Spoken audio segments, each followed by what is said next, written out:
ஐந்து கரத்தனை யானை முகத்தனை இந்தின் விளம்பிரை போகும் எயிற்றனை நந்தி மகந்தனை ஞான கொழுந்தினை குந்திய வைத்தடி போற்றி வணங்குவாம். நாதா குமரா நமவென்றனர் போதாதுருள் மோதியத பொருள்யான் வேதா முதல் விண்ணவ புறவி தீர்த்த பாதாபுரமின் பதசேகரணே. நம சிவாய வாழ்க. நாதன் தாழ்வாழ்க. இவை பொழுதும் என் நெஞ்சில் நீங்காதான் தாழ்வாழ்க. கோவழி அண்ட குருமனிதன் தாழ்வாழ்க. ஆகமும் ஆகி நின்றண்டிப்பான் தாழ்வாழ்க. ஏகன் அரேகன் இறைவனடி வாழ்க. வேகம் கெடுத்தாண்ட வேந்தனடி வெல்க. பிறப்பருக்கும் பிஞ்சகந்தன் வெய்கடல்கள் வெய்க வெல்க.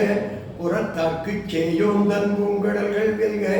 கரங்குவிவார் ஓங்குவிக்கும் கோன்கடல்கள் வெல்க. சிறங்குவிவார் ஓங்குவிக்கும் சீரோன் கடல் வெல்க.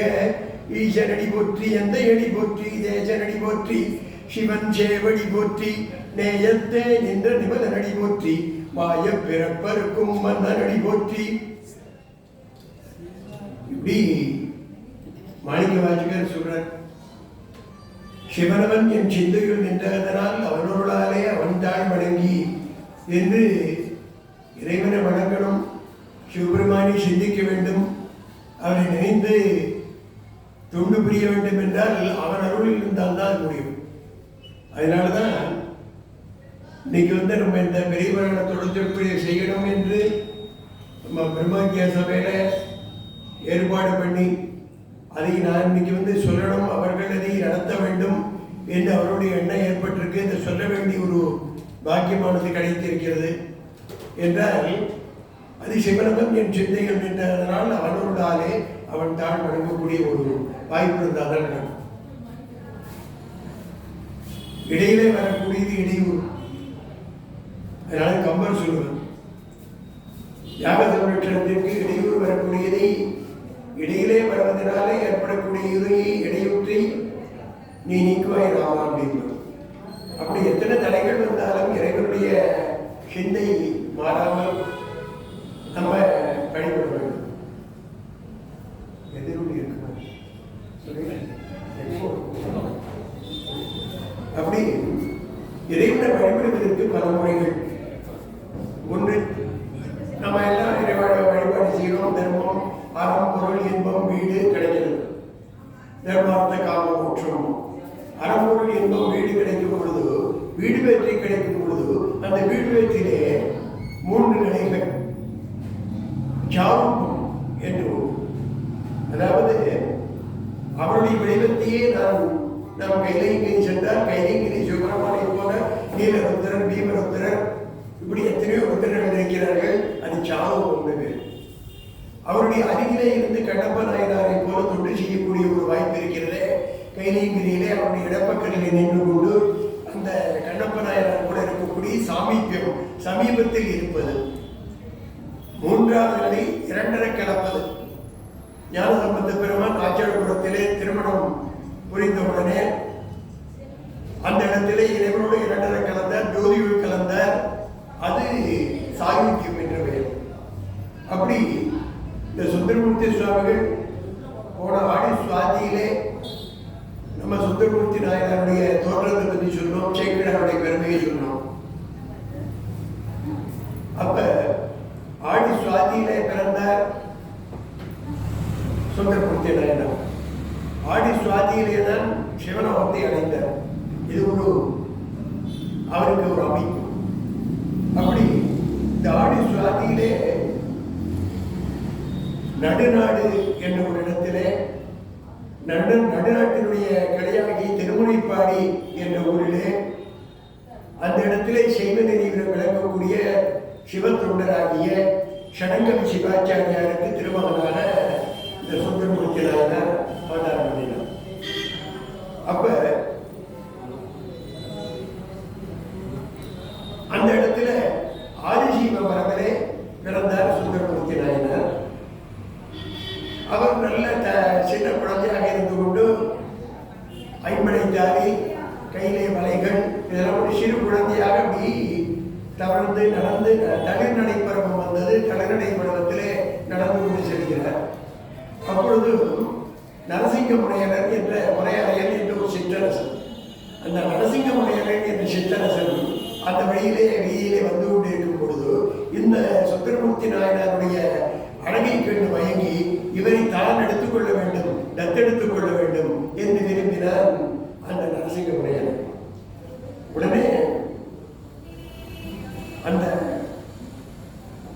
சிவாச்சாரியத்திலே சடையனார் என்ற சிவாச்சாரியத்தை ஜடாதரன் என்ற பெயர், அதை சடையனார் சொல்லுவோம். அந்த சடையனார் என்ற சிவாச்சாரியத்திலே இந்த குழந்தையை எனக்கு தத்து கொடுப்பாயாக என்று கேட்டார் நரசிங்க முனையர் சிற்றரசன். அப்ப கொஞ்சம் கூட தேங்காமல் அந்த மன்னன் கேட்கிறார், நம்மிடத்திலே இருப்பதை விட குழந்தை அங்கு சிறப்பாக இருக்கும், அவரும் ஒரு சிவனரி செல்வர், அதனால அந்த குழந்தையாகிய அவருக்கு சுந்தரமூர்த்தி இருக்க நாயனாருக்கு நம்பியார் என்று பெயரிட்டு அந்த குழந்தையை வளர்த்திருக்கிறார். இப்ப மன்னன் கேட்ட உடனே மன்னனத்திலே கொடுக்கிறார் அந்த குழந்தையை. அந்த குழந்தையை எடுத்துக்கொண்டு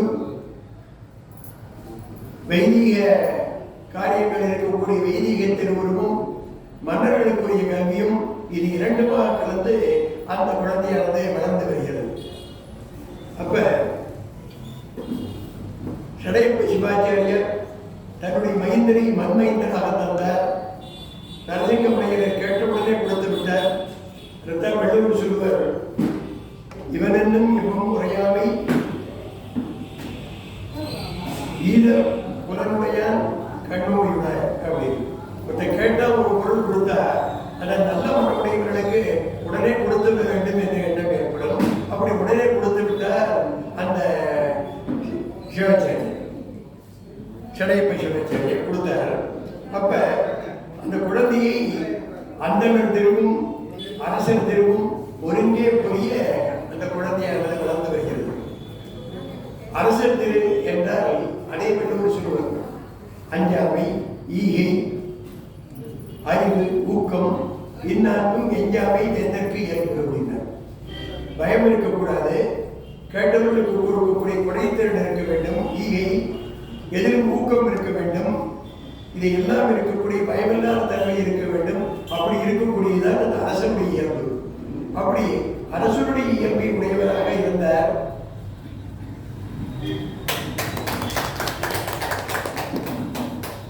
அப்ப அரசனுக்குரிய இயல்பும் இருந்தது, அதே நேரத்தில் அந்தனருக்குரிய இயல்பும் இருந்தது. அப்படி இந்த குழந்தையானது வளர்ந்து வருகிறது.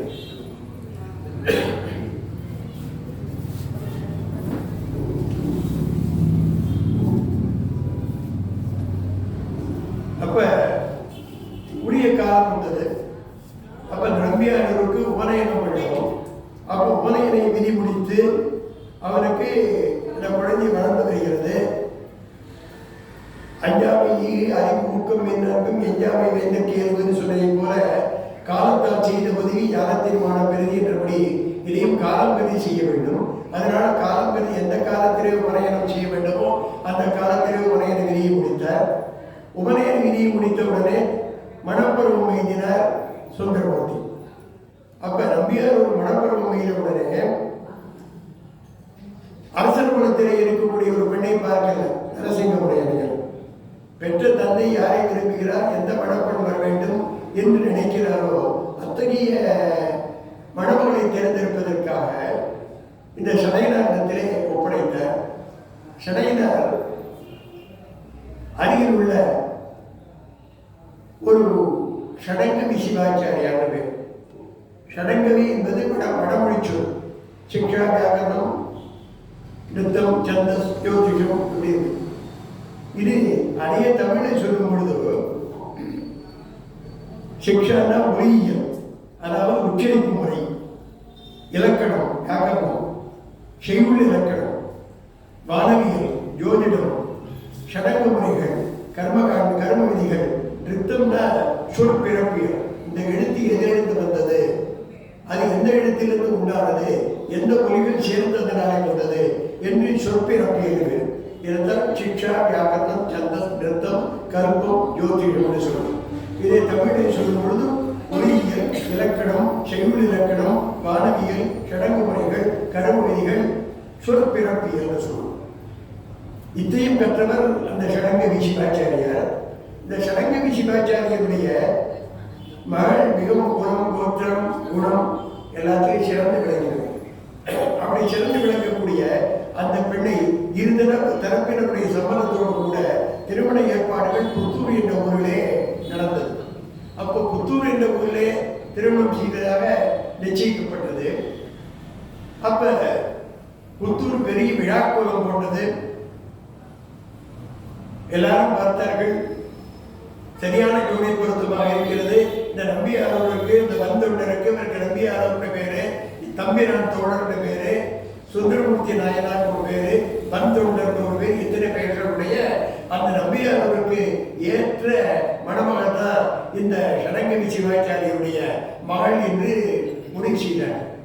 அப்ப எல்லாரும் யோசித்தார்களாம், இந்த குழந்தை எல்லா விதத்திலும் இந்த மணமகள் ஏற்றவளாக இருக்கிறாரே என்று பார்த்து இவருக்கு இவர்தான் ஈடு என்று யோசிக்கிறார். அதுதான் வள்ளுவர் சொல்வர், புகழ் புரிந்த இல்லோருக்கு இல்லை இகழ்வார்மும் ஏறுவோர் வீடு நடை அப்படின்னு.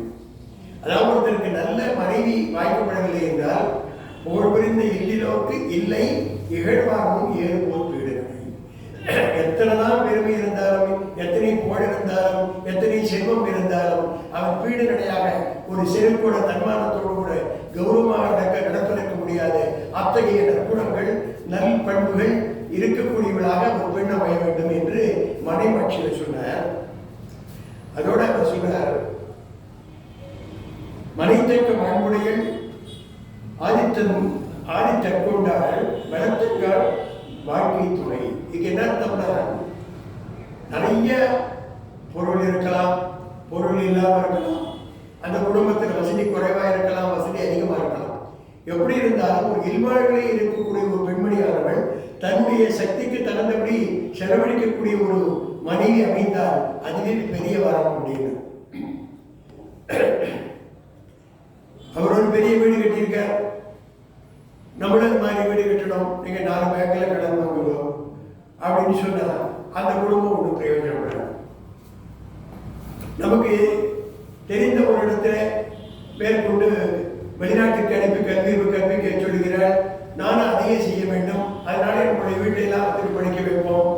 அல்லது பெரிய இடமா வருகிறது, அந்த மாதிரி பெரிய டாக்டர், IAS இப்படி கல்யாணம் பண்ணி வைக்கணும், இப்படிலாம் நினைத்தோம் என்றால் அந்த குடும்பத்திலே வாழ்க்கை நலமானது நிறைவேறாது. அதனால நல்ல விதத்திலே செலவு செய்யக்கூடிய, தகுதிக்கேற்ப செலவு செய்யக்கூடிய ஒரு மனைவி அமைய வேண்டும். இப்படி எல்லா விதமான நற்குணங்களும் நிரம்ப பெற்றவர்களாக இந்த சடங்கவி சிவாச்சாரியருடைய மகள் இருந்தார். அப்ப சுந்தரர் வர மன்னர் கோலம், வேதிகை கோலம் இப்ப நல்ல விளங்க, நல்ல அரச மாளிகையிலிருந்து தொடங்கி சங்கங்கள் முழங்க, பூர்ண கும்பம் கொடுக்க, பந்தல்கள் தோரணங்கள் அலங்கரிக்க, மங்கள வாக்கியம் முழங்க, இப்படி எல்லாம் அப்படியே வந்துட்டு இருக்கார். அப்படி நம்பியவரார் வர தோரணம், வாழை, பூர்ண கும்பம் எல்லாம் இருக்கு. அதான் சொல்றார், சேக்கிழார் சொல்றார், மன்னர் தெருவும் தங்கள் வைதிக தெருவும் பொங்க நன்னவன் விழவு கொள்ள நம்பி ஆரோர் நாதன் தன்மை மனத்துக்கொண்டு தகுத்திரு நீதி சாத்தி பொன்னடி மணியார் போக புறவை மேற்கொண்டு போந்தார். நல்ல ஆபரணங்களை கொண்டு கொண்டு, நல்ல குதிரை மேலே ஏறி, நல்ல திருநீர் அணிந்து கொண்டு நம்பியாரோர் அப்படியே வைதிக திருக்கோலமும் அரசர் திருக்கோலத்தோடு கூட வந்து கொண்டிருக்கிறார். அப்ப வந்த அந்த இடத்துக்கு திருமணத்து பந்தங்களே எல்லாரும் கூடி இருக்கிறார்கள். ரொம்ப அழகாக அந்த திருமணமானது நடைபெறக்கூடிய சூழ்நிலையிலே இருக்கிறது. அப்ப அதே நேரத்தில் எல்லாரும் மகிழ்ச்சி அடைந்து கொண்டிருக்கிறார். இன்னைக்கு அந்த ஊரை அவர் திருமணம் செய்த அந்த புத்தூருக்கு மனம் வந்த புத்தூர் அப்படின்னு ஒரு பேர். அதோட சேக்கிழார் சொல்றார், இந்த மாப்பிள்ளையை பார்க்கறதுக்கு ஒரு கண் போராது, கண்கள் எண்ணிலாத வேண்டும். காளையை காண கட்டிடம் காலைமாய் வரக்கூடிய சுந்தரரை காண கண்கள் எண்ணிலாத வேண்டும், அளவற்ற கண்கள் வேண்டும். பெண்களில் உயர நோற்றால் சடங்கவி பேதை என்பார். இவன் என்ன புண்ணியம் பண்ணியிருக்கான், இப்படி ஒரு மாப்பிள்ளை கிடைக்கிறதுக்கு எவ்வளவு அதிர்ஷ்டம் பண்ணியிருக்கணும், இப்பேற்பட்ட ஒரு சுந்தரனை போன்ற ஒரு மணமகன் கிடைப்பதற்கு இந்த பெண் பெரும் தவம் செய்திருக்கிறாள், உயர நோற்றாள் என்று பேசிக்கொண்டார்களாம். மண்களை கூட வந்த மனம் கண்டு வாழ்ந்தோம் என்பார். இந்த பூமியெல்லாம் உயரக்கூடிய விதத்தில் இந்த திருமணத்தை பார்ப்பதற்கு நமக்கு பெரும் மகிழ்ச்சி கிடைக்கிறது. இத்தகைய மகிழ்ச்சி, இத்தகைய திருமணத்தை இதற்கு முன்பு நாம் கண்டதில்லை. நரசிங்க முனையனுடைய ஏற்பாடிலே அற்புதமான திருமணம் என்று பேசிக்கொண்டார்கள். எப்பவுமே இந்த திருமணத்துல இது மாதிரி சில பேச்சு வரும். கம்பர் சொல்லுவார், மிதிரையில போகும்பொழுது, ராமன் போகும்பொழுது எல்லாரும் பேசிக்கொண்டார்களாம். வெள்ளம் மனத்தை மகிழ்ந்தனன் என்றால் கொய்யல் முன்பு கொடுப்பதை எல்லாம் வெள்ளம் அனைத்தவன் வில்லை எடுத்து இப்பிள்ளை விட்டது பேரமை என்பார். இந்த ஜனகன்று கடை இது மாதிரி அழகான மாப்பிள்ளை குடிச்சுட்டு இருந்தா கையில குடிச்சுட்டு போ அப்படின்னு சொல்லாமல் வெள்ளம் நடத்தி அவனை கல்யாணம் பண்ணணும்னு ஆசை இல்லை. சில பேர் ரொம்ப நல்லா குழந்தைங்க நிறைய சம்பாதிக்கிறேன், நாள் போடுறேன், நாள் போடணும், நாள் தள்ளி கொண்டே இருப்பான் வருமானம் வந்தது. அது மாதிரி இவனுக்கு கல்யாணம் பண்ணணுமே எண்ணெய் இல்லை போல இருக்கு ஜனகனுக்கு.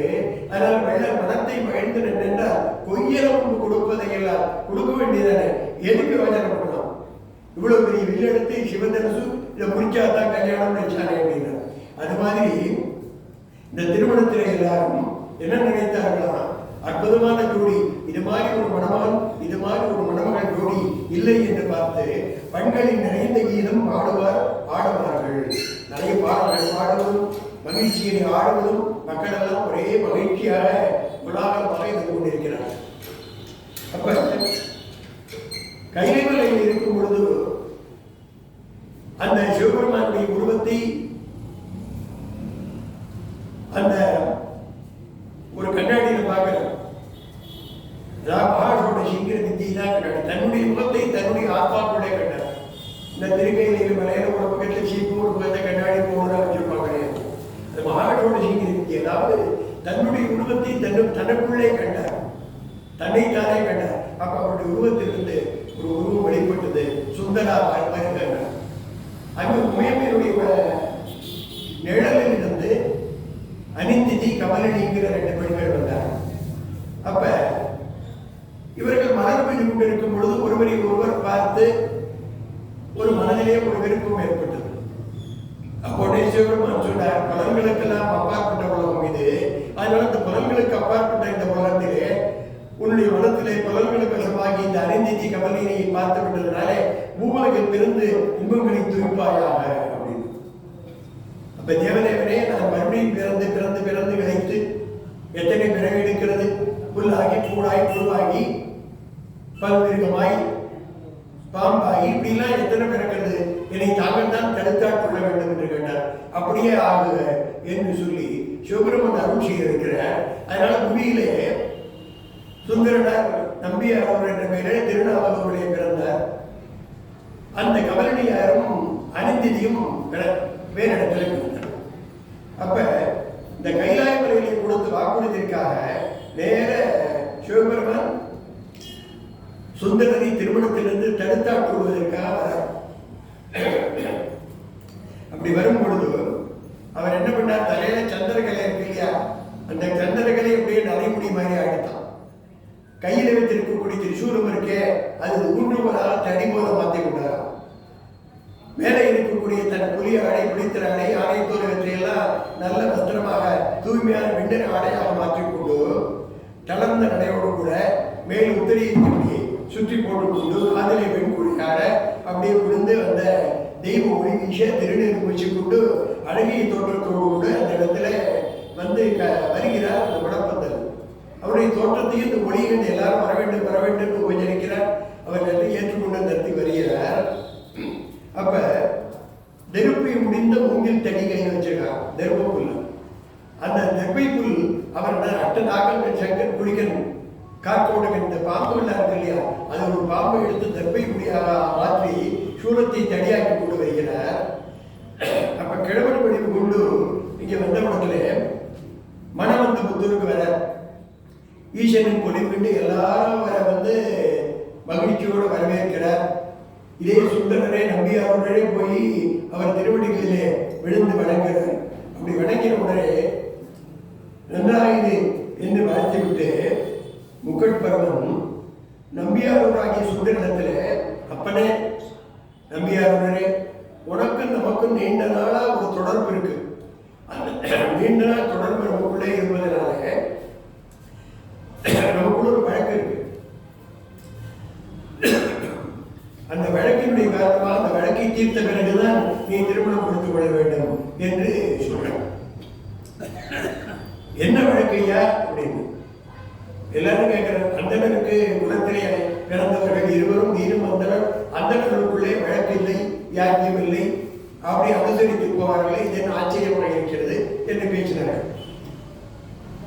அவ சுந்தரன் கேட்டார், என்ன வழக்கு கூறும் அப்படின்னு. உன்னுடைய பாட்டன் எழுதி கொடுத்த ஓலை என்னிடத்திலே இருக்கிறது. ரொம்ப தேங்க்ஸ். ராமன் சார் எதிலிருந்து போகாத பார்த்தாங்க. அந்த ரெடி தான் அந்த மாதிரி நல்ல இடத்திலே என்ன ஒரு நமக்குள்ள வழக்குங்க. உன்னுடைய பாட்டன் எனக்கு எழுதி கொடுத்த ஓலை இருக்கிறது. அதனுடைய பாட்டன் எழுதி கொடுத்த ஓலையிலே உன்னுடைய உடமையெல்லாம் வம்சமாக பாரம்பரியமாக எனக்கு அடிமை என்று எழுதி கொடுத்திருக்கிறார். அதனால என்னை அதனால எனக்கு நீ அடிமை. அதனால என்னுடைய உத்தரவு இல்லாமல் நமக்குள்ளே இருக்கக்கூடிய வழக்கை தீர்த்துக் கொள்ளாமல் உன்னுடைய திருமணம் நடைபெறாது. அதனால் உன்னுடைய திருமணத்தை நடக்க நான் சம்மதிக்க மாட்டேன் அப்படின்னு. அப்ப உடனே அவர் கேட்டார், மறையவரே நீ பித்தனும் அப்படின்னு. நீ பித்துக்குடி மேல போல இருக்கு, உனக்கு எனக்கு வழக்குங்கிற என்ன ஓலை, அந்த ஓலையை காண்பிக்காத பாரு, அந்த ஓலையை இடத்திலே கொடுப்பாயாக அப்படின்னு கேட்கிறார். உடனே அவர் சொல்ற, கிழவடியில் இருக்கக்கூடிய சிவபெருமான், வித்தனம் பேச வேண்டாம், நமக்குள்ளே வழக்கு இருக்கிறது, அதனால எழுந்து படிக்கி, சொன்னது கேடு, உனக்கு புரியவன் இவன் அல்ல அப்படிங்கிறார். அப்போ உடனே சுந்தரர் இந்த ஓலையை கொடு அப்படின்னு கேட்கிறார். உடனே கிழவன் வேகமா அந்த ஓலையை எடுத்துன்னு ஓடுறார்.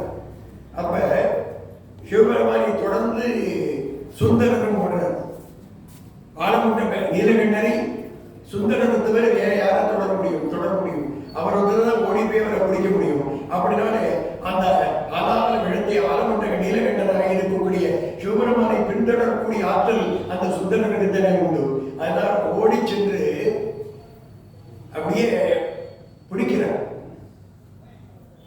அதான் சொல்லும் தேவாரத்துல சுந்தரனுடைய தேவாரம் இது. பாலனைந்தொட்டும் தாயும் சால பரிந்தினி பாவிகையுடைய ஊனனை உருக்கி உள்ளடி பெருக்கி உலப்பில ஆனந்தமய தேனினை சுழிந்து புறம்புறம் திரிந்த செல்வமே சிவபெருமானே, யானுடைய தொடர்ந்து சிக்கனை பிடித்தேன், இனி எங்கிருந்து அழுவது இனியே அப்படின்னு. அப்படி இறக்கி சிக்கனை பிடிச்சேன். அப்படி பிடித்த உடனே அந்த ஓலையை பிடிச்சு கிழிச்சு போடுற குடுங்கி. அதனால நீ இது மாதிரி ஓலையை காமிச்சு ஏமாத்திர வேண்டிய வேலையெல்லாம் வைத்துக் கொள்ள வேணாம், பித்தனா அப்படின்னு. உடனே கிழ வடிவிலே இருந்த வேதியர் சிவபெருமான் ஓலமிட்டு இதெல்லாம் நான் சொல்றது உண்மை என்று உங்களுக்கு புரியவில்லையா? அதனாலே இவன் இப்படி செய்வான் என்று தெரியும். இவன் செய்தனாலேயே இவன் நான் சொல்வது உண்மை என்று உங்களுக்கு புரியுது. இவன் நல்லவனாக தான் சும்மா இருக்க வேண்டியதானே. எதுக்கு ஓலையை பிடிச்சு கிழிச்சு போடுறான்? இவன் ஓலையை கிழிச்சு போடுறதுல இருந்தே இவன் பக்கம் நியாயம் இல்லை அப்படின்னு உங்களுக்கு புரியலையா? அதனால இவன் இப்படிலாம் செய்வான்னு எனக்கு தெரியும். அதுக்காக தான் நான் மூல ஓலையை பத்திரமா வைத்திருக்கிறேன் என்று சொல்லி எல்லாத்தையும் சொல்லுது.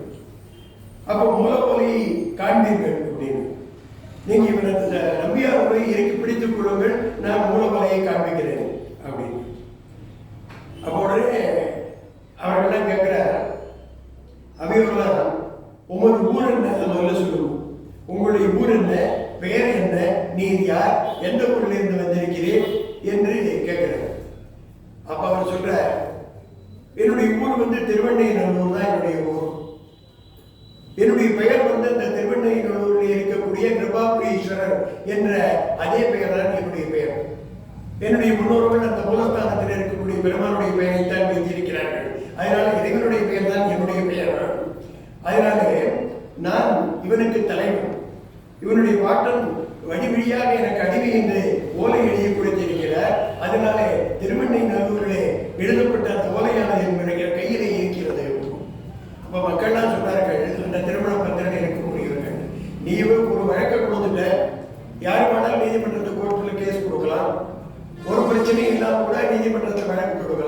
நீதிமன்றம் கூப்பிட்டு விசாரித்து இதுக்கு எல்லாம் என்னென்ன இருக்குன்னு விசாரித்தானே முடிவு சொல்ல வேண்டும். அப்ப நீ தவறு என்று சொன்னால் அதை நாங்கள் எப்படி ஒப்புக்கொள்ள முடியும்? அப்படின்னு சொல்லக்கூடிய வழக்கான உண்மையாக இருக்குமே. ஆனால் அதுக்கு ஆட்சி வேண்டும், எழுத்து வேண்டும், சாட்சி வேண்டும், இதெல்லாம் இருக்கணும். எல்லாம் இல்லாமல் அவரை எல்லாம் இருக்கு. ஆட்சின்னாக்க அதுக்கு முத்திரை, சாட்சி கையொப்பப்படுறது, கையெழுத்து இருக்கணும், இந்த கையெழுத்து ஒத்துக்கணும், இதெல்லாம் இருக்கா அப்படின்னா அதான் சேகரன் சொல்ற ஆட்சியின் ஆவணத்தில் அந்த ஆவண பத்திரம் இருக்கு, அதுல முத்திரை இருக்காங்க. ஆட்சியில் ஆவணத்தில் அந்திம தயலாதங்கள் காட்சியில் 3இல் 1 காட்டுவாய் என்ன ஒண்ணு. இந்த 3 இருக்கு, ஆட்சி, சாட்சி, காட்சி. 3ல ஒன்னையாவது நீ காமிச்சேன்னா நம்ம ஒத்துக்கிறோம். இவர் சொன்ன 3மே இருக்கு வாருங்கள். அப்ப வெண்ணைநல்லூருக்கு போவோம். எல்லாரும் திருநாவலூர் புத்தூரில் இருந்து திருவெண்ணைநல்லூருக்கு போகிறார். திருவெண்ணைநல்லூருக்கு போய் ஆட்சியின் ஆவணத்தில் அந்திம தயலாதங்கள் காட்சியில் 3இல் 1 காட்டுவாய் என்ன ஒண்ணு. மூச்சியில் கிழித்த ஓலை, படியோலை, மூல ஓலை மாட்சியில் காட்ட வைத்தேன் என்றனன் மாயை வரலாம் அப்படிங்கிற சேகரன். மாயையை சிறந்த சிவபெருமான் ஏன்னா மகாமாயி அவருடைய சக்தி தானே. அதனால அவர் எல்லாமே இருக்கிற இடத்துல திருவெண்ணைநல்லூருக்கு போறார். திருவெண்ணைநல்லூர்ல எல்லாரும் சுந்தரரை பிடித்துக் கொள்ள சொல்லிட்டு மூல ஓலையை காண்பிக்கிறோம். மூல ஓலையில என்ன எழுதப்பட்டிருக்கிறது என்றால் ஆதிசீவ மரபைச் சேர்ந்த இந்த ஷடையனாருடைய தந்தையாகினார். ஷடையனாருடைய மகன், ஷடையனாருடைய பேரன், வழி வழியாக இந்த கிருபாபுரீஸ்வரர் என்ற இந்த அந்தனருக்கு அடிமை என்று இந்த ஓலையிலே எழுதப்பட்டு கையொப்பப்பட்டிருக்கு.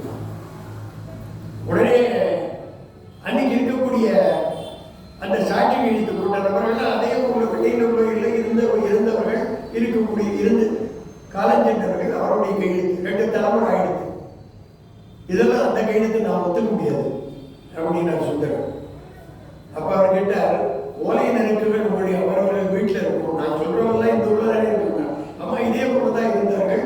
இந்த ஊர்ல இந்த வீடு தான் அவருடைய இது, சாட்சி கையெழுத்து போட்டவருடைய இது, இந்த முத்திரை வைத்தது இந்த பஞ்சாயத்தாருடைய முத்திரை தான், திருமணிப்பாடி நாடு அந்த பகுதியை சேர்ந்தது தான்.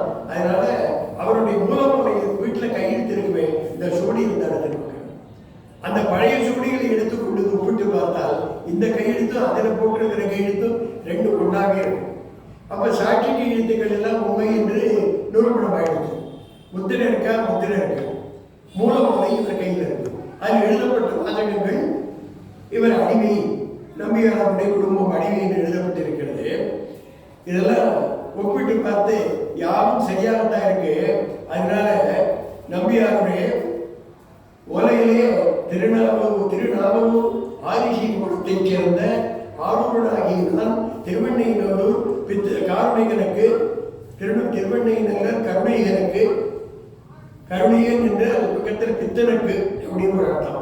திருவெண்ணைநல்லூர் பித்தனுக்கு அந்த கிருபாபுரீஸ்வரன் என்ற அந்த அவருக்கு நானும் என் சந்ததிகளும் வழிவழியாக அடிமை செய்ய உள்ளும் புறமும் ஒத்து எழுதி கொடுத்தேன், இப்படிக்கு ஆர்வம் என்று போல சாட்சி கையத்தோடு. அப்ப நீதி வழங்கக்கூடிய அவையெல்லாம் சொன்னார், இருவரை சொல்ல முடியாதுப்பா நம்பியாருடைய, நீ இவருடைய அடிமைதான். அதனால இவர் பக்கத்துல இருந்துட்டு தொண்டு செய்யறதோட வேற வழி இல்லை, அவரா திருமணம் பண்ணி வச்சாதான் போகும் என்று சொன்ன உடனே சரி நான் கட்டுப்படுறேன் என்று சொல்லி நம்பியார் இந்த கிழவனை தொடர்ந்தார். அப்படியே அதுக்கு இருக்கக்கூடிய அவையோரத்தை கேட்டா, சரி அதெல்லாம் திருவெண்ணைநல்லூர் தான் ஊர்னு சொல்ற, உன்னுடைய வீடு எங்க இருக்கு அப்படின்னு அதுக்குன்னு காமிக்கிறேன். நேரம் அழைச்சிட்டே போய் இந்த திருவெண்ணைநல்லூர்ல இருக்கக்கூடிய சிவாலயம் இருக்கு இல்லையா, கிருபாபுரீஸ்வரர் ஆலயம், அந்த ஆலயத்துக்குள்ள போறார். எல்லாரும் பின்தொடர போறார். திடீர்னு அப்படியே நம்ம திருவிளையாடல் திரைப்படத்துல மாதிரி இந்த வாழப்படி சுவாமி மறைந்துட்டார். மூலஸ்தானத்துக்கிட்ட போறார், அப்படியே மறைந்துட்டார். அப்படியே மறைந்தவுடன் ஆகா இப்பேற்பட்ட பெருமானை இத்தகைய சிவபெருமானை நாம் அறியாமல் சென்றோம் என்று எல்லோரும் தேவதேவா சிவபெருமானே அந்தி மதியோட மரப சடையிலாட முந்தி அரைந்தி முதுகாட் தெரியாடு முடியும் மதி கூடி கொண்டை சடையிலாடக்கூடிய சிவபெருமான் தானே வந்திருக்கிறார் என்று எல்லோரும் தொடர்ந்து ஓடினார்கள். அந்த சுந்தரர் அழுது அரற்றினார், தொழுதார். அப்ப ஈஸ்வரர் விடை மேல காட்சி கொடுத்தார்.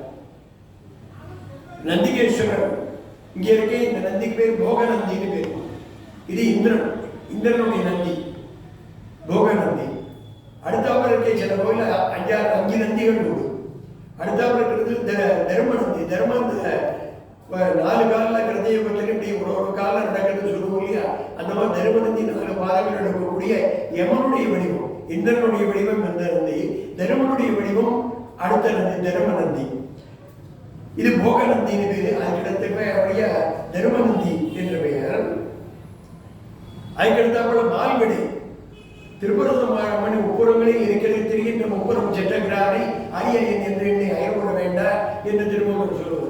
அப்படி முப்புறம் எரிப்பதற்கு சிவபெருமான் கிளம்பும் பொழுது அப்பொழுது திருமால் இடம வாகனமாக வந்தார். அந்த முப்புறம் எரிப்பதற்கு வேறுபட இல்லாத வாசுகை நாடாக, திருமால் பாடமாக, சூரிய சந்திரர்கள் சக்கரமாக, அப்படி திருவிலகி வீரட்டானத்திலே எல்லாரும் வேண்ட திருப்பர சம்ஹாரம் செய்ய கிளம்பினார். அப்ப விநாயக பெருமான் தன் மகனாக இருந்து தானே வரம் கொடுத்தாங்க. உன்னை பூஜித்து தான் எல்லாரும் எல்லாம் செய்யணும்னு சொல்லியிருக்காரு. ஈசன் கொடுத்த வரம். அப்படி இருந்து நம்ம குழந்தை தானே இப்படி வந்துட்டோம். அப்ப விநாயகர் பெருமான் பார்த்தார். அதனாலதான் என்னாச்சு அன்பகிரி சொல்றாரு, அச்சிவன் உடனேதான் அச்சது கொலை செய்த அதிதீரா. காலை வச்சோம்னு அச்சு முடிஞ்சு திருப்பர சம்ஹாரம் பண்ண முடியல. அப்ப மறுபடியும் இந்த திருமால் ரிஷபவாகனமாக வந்தார். அந்த மால்விடை மீது ஏறி புன்னகினாலே சிரிப்பினாலே திருப்பர சம்ஹாரம் செய்தார். அதை கண்டனோட சொல்றார், கையும் நகையும் கதிரார் வழியும் கையும் தரலாம் விமலம் தனியார் எய்யும்படி சென்றினின் உயும் தினமும் உலகோ உடையாய். அவன் முழுக்க அப்படியே பெரிய டிரான்ஸ்ஃபார்ம் பண்ண மாதிரி ஹீட்டடா பரமேஸ்வரன். அவர் கையில் நெருப்பு, சிரிப்பில் முப்புறங்களை எரித்து நெருப்பு, கையும் நகையும் நெற்றிக்கண் நெருப்பு, கையும் நகையும் கதிரார் வழியும் உடம்பு பார்த்தா வெய்யும் தரலாம் அப்படி இருக்கக்கூடிய நெருப்பு அப்படின்னார். அந்த மால்விடை மீது அவர் ஏறி செல்வது விளக்கம். இந்த இடத்துல தர்மவிடை மீது ஏறி வருகிறார். அதிகார நந்தி நோக்கல் திருடமுதல் கோவிலில் போய் பார்த்தா கையில தண்டத்தோட இருப்பார். கையிலையும் கையில 4 பக்கத்திலே இருப்பார். எந்த பக்கம் உள்ள நுழைய முடியாது. அங்கங்க காட்சி கொடுக்கும். அதுல சிவபெருமானுக்கு அருகிலே இருக்கக்கூடிய ஒரு நந்தி எதுக்காக வைக்கணும் அப்படின்னா, நந்திக்கு நம்ம நந்தியுடைய மூச்சு காட்டானது சிவபெருமான் மேல பட்டுட்டே இருக்கணும். அதுக்காகத்தான் அவருக்கு எதிர்த்தாப்புல இருக்கு. அப்ப அவருக்கு சிவனுக்கும் ஒரு குறுக்க நம்ம போனோம்னா, கீழே புண்ணியம் அத்தியலோகம் விசந்தி என்று வடமொழியில ஒரு வார்த்தை.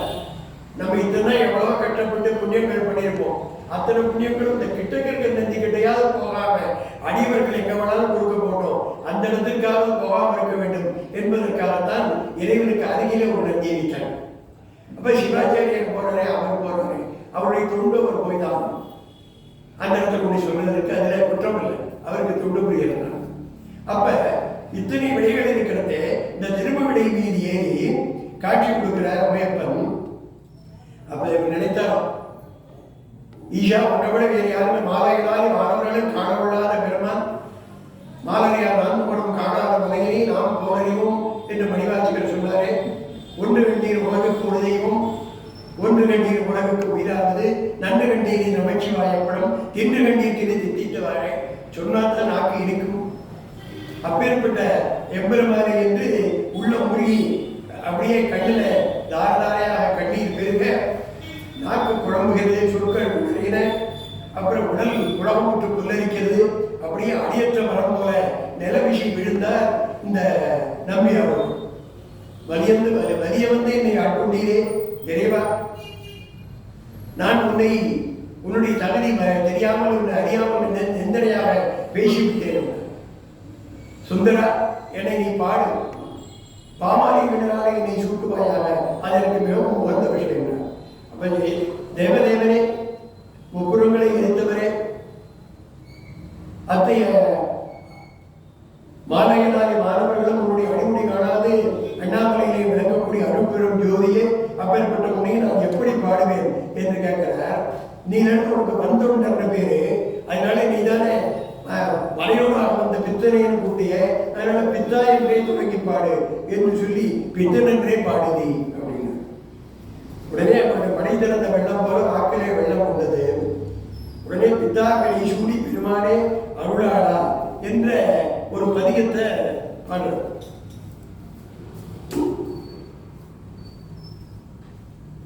இப்ப தேவாரத்தனமாக இசையோடு அங்கங்க கொடுக்கலாம் தான் நம்மளுடைய கால அவகாசங்களை நான் வந்து சிலதெல்லாம் வரிகளாக சொல்லுவேன். ஆரம்பிக்கிட்டே கொஞ்சம் தாமதம் வேணும். அதனால பித்தபிரி சூடி பெருமானே அருளாளா எத்தால் மரபாதே நினைக்கின்றேன் மனத்துன்னை வைத்தாய் வெண்ணை தென்பால் வெண்ணை நல்லூர் அருத்துறையுள் அத்தா உனக்கா அத்தா உனக்கான இனி அல்லேன் எனலாமே பித்தா பெரை சூடி பெருமானே அருளாளா. இப்படி இது சுந்தரர் பாடிய படத்தினா தமிழ படங்கள் உண்டு. டக்கேசி பண்ணா கம்பூரி ராகம், முல்லை பண்ணா மோகன ராகம், சாதாரி பண்ணா கேதார ராகம்.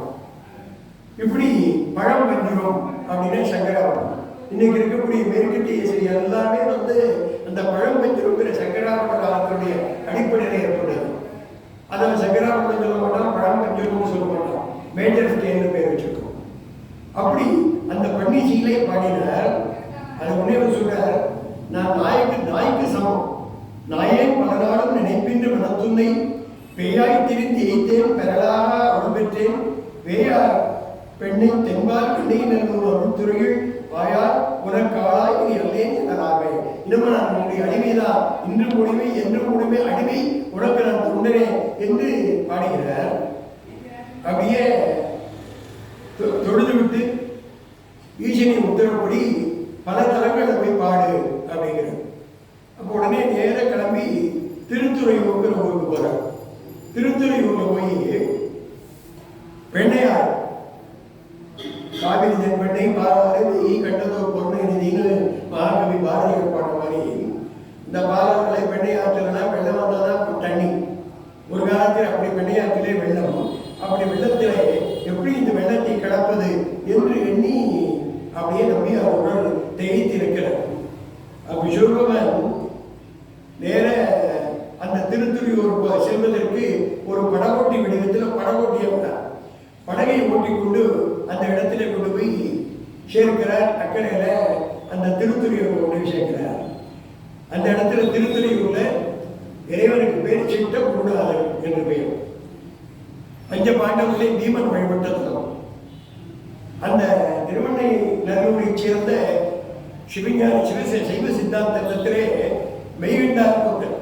அந்த மெய்கண்டார் தான் சிவஞான போதங்கிற நூல் எழுதினார். அந்த மெய்கண்டார் அவதாரத்தலம் இருக்கே, அந்த மெய்கண்டாருடைய அவதாரத்தலம் அந்த திருத்துறையூர் தான். அந்த மெய்கண்டார் பிறந்த தலம். அங்க போனார். திருவண்ணை நல்லூரில் பிறந்தார் மெய்கண்டார். இந்த இடத்துல மெய்கண்டார் வந்து வழிபட்டார். ஆனா இங்க யார் பிறந்தார் அப்படின்னா இந்த அருள்நந்தி சிவம் என்பவர் சைவ சித்தாந்தத்திலே முக்கியமானவர். சிவஞான செஞ்சியார், சிவஞான போதம் அப்படின்லாம் உள்ள நூல்கள், சைவ சித்தாந்த நூல்கள் இன்னைக்கு ஆதீனங்கள் தான் ரொம்ப பராமரிக்கிறது. அத்தகைய அருள்நந்தி சிவம் பிறந்த இடம் அது. அந்த ஊருக்கு போய் ஆற்றில் நீராடி அந்த திருத்துறையிலே பாடுகிறார். பாடிட்டு நேர திருவதிக்கு போறார். திருவதிக்கு போன கடில நதி ஓடுகிறது. அந்த திருவதியை பார்த்து தொழுகிறார். அப்ப நினைத்தாரா, இந்த கடில நதியில இந்த கரையில தானே திருநாவுக்கரசர் பெருமான் அவதரித்தார். நாவுக்கரசர், தெரியாத சம்பந்தர், இவர்களுக்கெல்லாம் அடுத்தாப்ப பேருக்கு வந்தவர்னா நம்ம சுந்தரமூர்த்தி நாயகர். இவருக்கு பிறகுதான் மாணிக்க வாசகருடைய அவதாரம். அதனால நாவுக்கரசர் பிறந்த தலமாச்சு. இந்த திருவதிகை ஈசனை வழிபட்டுதானே அந்த நாவுக்கரசருக்கு வயிற்று வலி நீங்கியது என்று அப்படியே நினைக்கிறார். உற்றாயினவாறு விளக்கையில் கொடுமை பல செய்தன நாடறியேன் என்றாயின் அடிக்கே இரவும் பகலும் பிரியாது வணங்குவன் எப்போதும். இப்படி இங்கதான்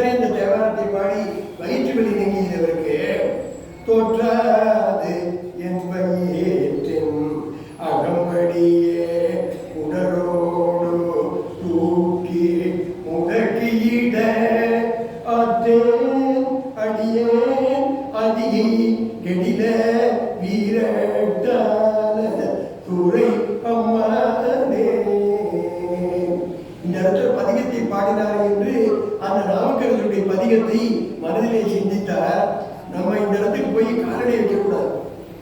மகான்கள் பிறந்த இடம், இந்த அவதார ஸ்தலம்.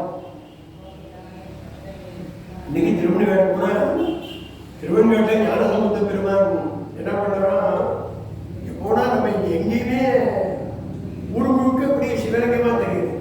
கால் வைக்கிறதுனால ஊரெல்லாம் சிவலிங்கம், மணலெல்லாம் சிவலோகம், இப்படி எல்லாம் தெரியுது. அப்ப அன்னையே பரமேஸ்வரி பிரம்ம வித்யாமிங்க, நான் எப்படி நீங்க கால வைப்பேன். அப்ப அம்மாள் வந்தார். அப்ப ஞானசம்பந்தர் குருவுடைய அவதாரம். ஞானசம்பந்தர் இடுப்பில் தூக்கி வைத்து கொண்டு சென்று அங்க ஸ்வேதாரண்யேஸ்வரரை வழிபட வைத்தார். அதனால இன்னைக்கு கூட பிரம்ம வித்யாமிக சன்னிதியில பிள்ளைகளுக்கு அவங்களும். அப்ப எப்படி நான் இதில் கால வைப்பேன் என்று பக்கத்தில் இருக்கக்கூடிய சித்தவடம் என்ன இடத்துல போய் தங்குற இந்த சுந்தரமூர்த்தி சுவாமிகள். அப்ப வீரட்டானத்தை இந்த சித்தவடத்திலிருந்து தியானிக்கிறார். ராத்திரி படுத்துட்டு இருக்கார். அந்த சித்தவடத்தில் இருக்கிற சத்திரத்தில் படுத்து தூங்கிட்டு இருக்கார். அப்ப உறங்கும் பொழுது அவர் தலையில கால் வந்து இடிக்குது. எழுந்து பார்க்கிறேன், யாரையே நீ தலையில காலை வைத்து கொண்டு வேற இங்க நான் பார்த்து கொடுத்து தலையில காலை வைக்கிறது, நான் எங்கதான் தூக்கு, நான் வந்து களைத்து படுத்துக்கிறேன், தலையில காலை வைக்கிறேன். எனக்கு ஐயா தெரியாத வயது, தள்ளாத வயது, எனக்கு தெற்கு மேற்கு கிழக்கு ஒன்றும் தெரியல, அதனால நீ கோச்சுக்காதப்பா என்று சொல்லிவிட்டு வேற இடத்துல போய் படுத்துக்கிறார். அவர் சொன்ன உடனே இந்த சுந்தரமூர்த்தி சுவாமிகள் வேற இடத்துல போய் படுத்துக்கிறார். தம்பி அவர் வேறு திசையிலே அதே சத்திரத்தில் கொஞ்ச நாள் ஆச்சு. மறுபடியும் 2 கால்களும் அந்த அவருடைய தலையில போய் படுகிறது. சுந்தரமூர்த்தி நாயகருடைய தலையிலே திருவடி தீட்சி படுகிறது. அப்படி திருவடி அங்கேயும் வச்ச உடனே, நீ வேண்டும் என்றேதான் செய்கிறீர் போல இருக்கு, திருப்பி திருப்பி தலையில எங்க போய் விடுத்தாலும் உங்க கால குழந்தையை தலையில வைத்துக் கொண்டிருக்கிறீரே, நீ யாரையா எனக்காக அப்படி செய்கிறேன் என்று கேட்டவுடனே, நான் யாருன்னு உனக்கு தெரியலையா என்று சொல்லி ஒரு கணத்திலே மறைந்து அப்படின்னார் சிவபெருமான். சிவபெருமான் வேதியிற வடிவத்திலே வந்து திருவிடி தீட்சியை கொடுத்திருக்கிறார் சுந்தரமூர்த்தி நாயனார். அப்ப ஆனால் உன்னை தெரியாமல், தங்களை நான் தெரியாமல் ஏன் விதிக்கின்றீர் என்று கோபித்துக் கொண்டேனே அப்படி கேட்கிறேன். என்னை நீ அறிஞரையோ, என்ன உனக்கு தெரியாதா அப்படின்னு கேட்கிறார் சிவபெருமான்.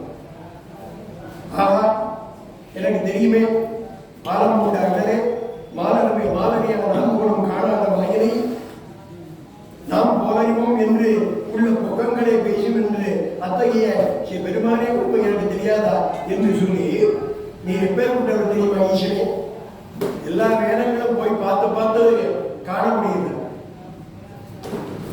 இதுல பாருங்க, ஞானசம்பந்தருக்கு பாலை கொடுத்து அருளினார். ஞானசம்பந்தருக்கு பாலை கொடுத்தார். நாமக்கரசருக்கு சூளை கொடுத்தார். சூளை கொண்டு அருளினார். மணிவாசகருக்கு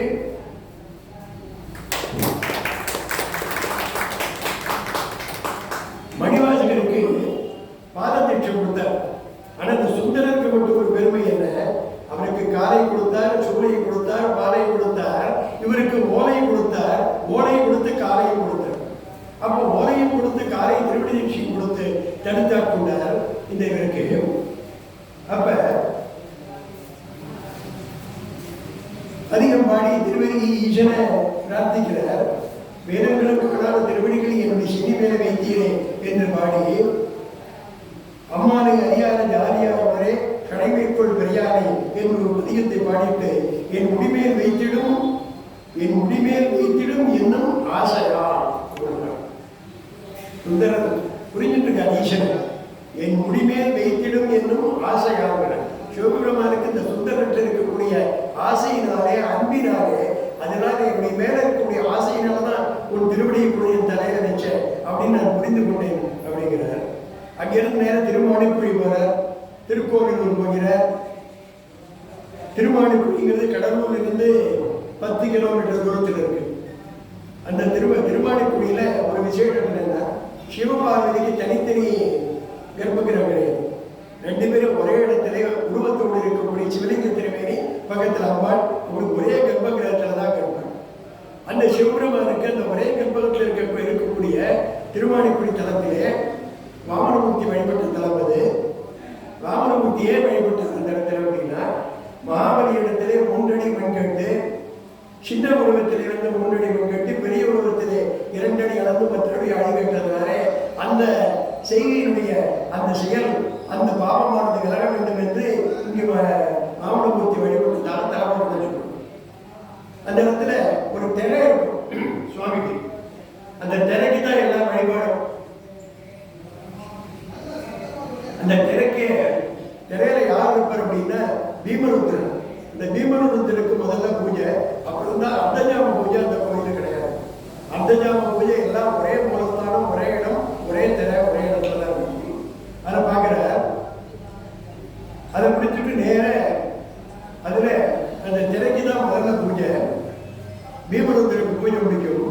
அங்கிருந்து நேர புவனகிரிக்கு அருகில் உள்ள திருச்சினை நகருக்கு போறார். திருச்சினை நகரில் முருகப்பெருமானுக்குள்ள மாதிரி திடைமாவு நிவேதனமானது மிக விசேஷமானது. திருச்சினை ஜலத்துல சண்டிகேஸ்வரர் பக்கத்திலே சண்டிகேஸ்வரர் இருப்பார். அத்தகைய அவருக்கு தினைமாவு நிவேதனம் விசேஷமாக செய்யப்படுகிறது.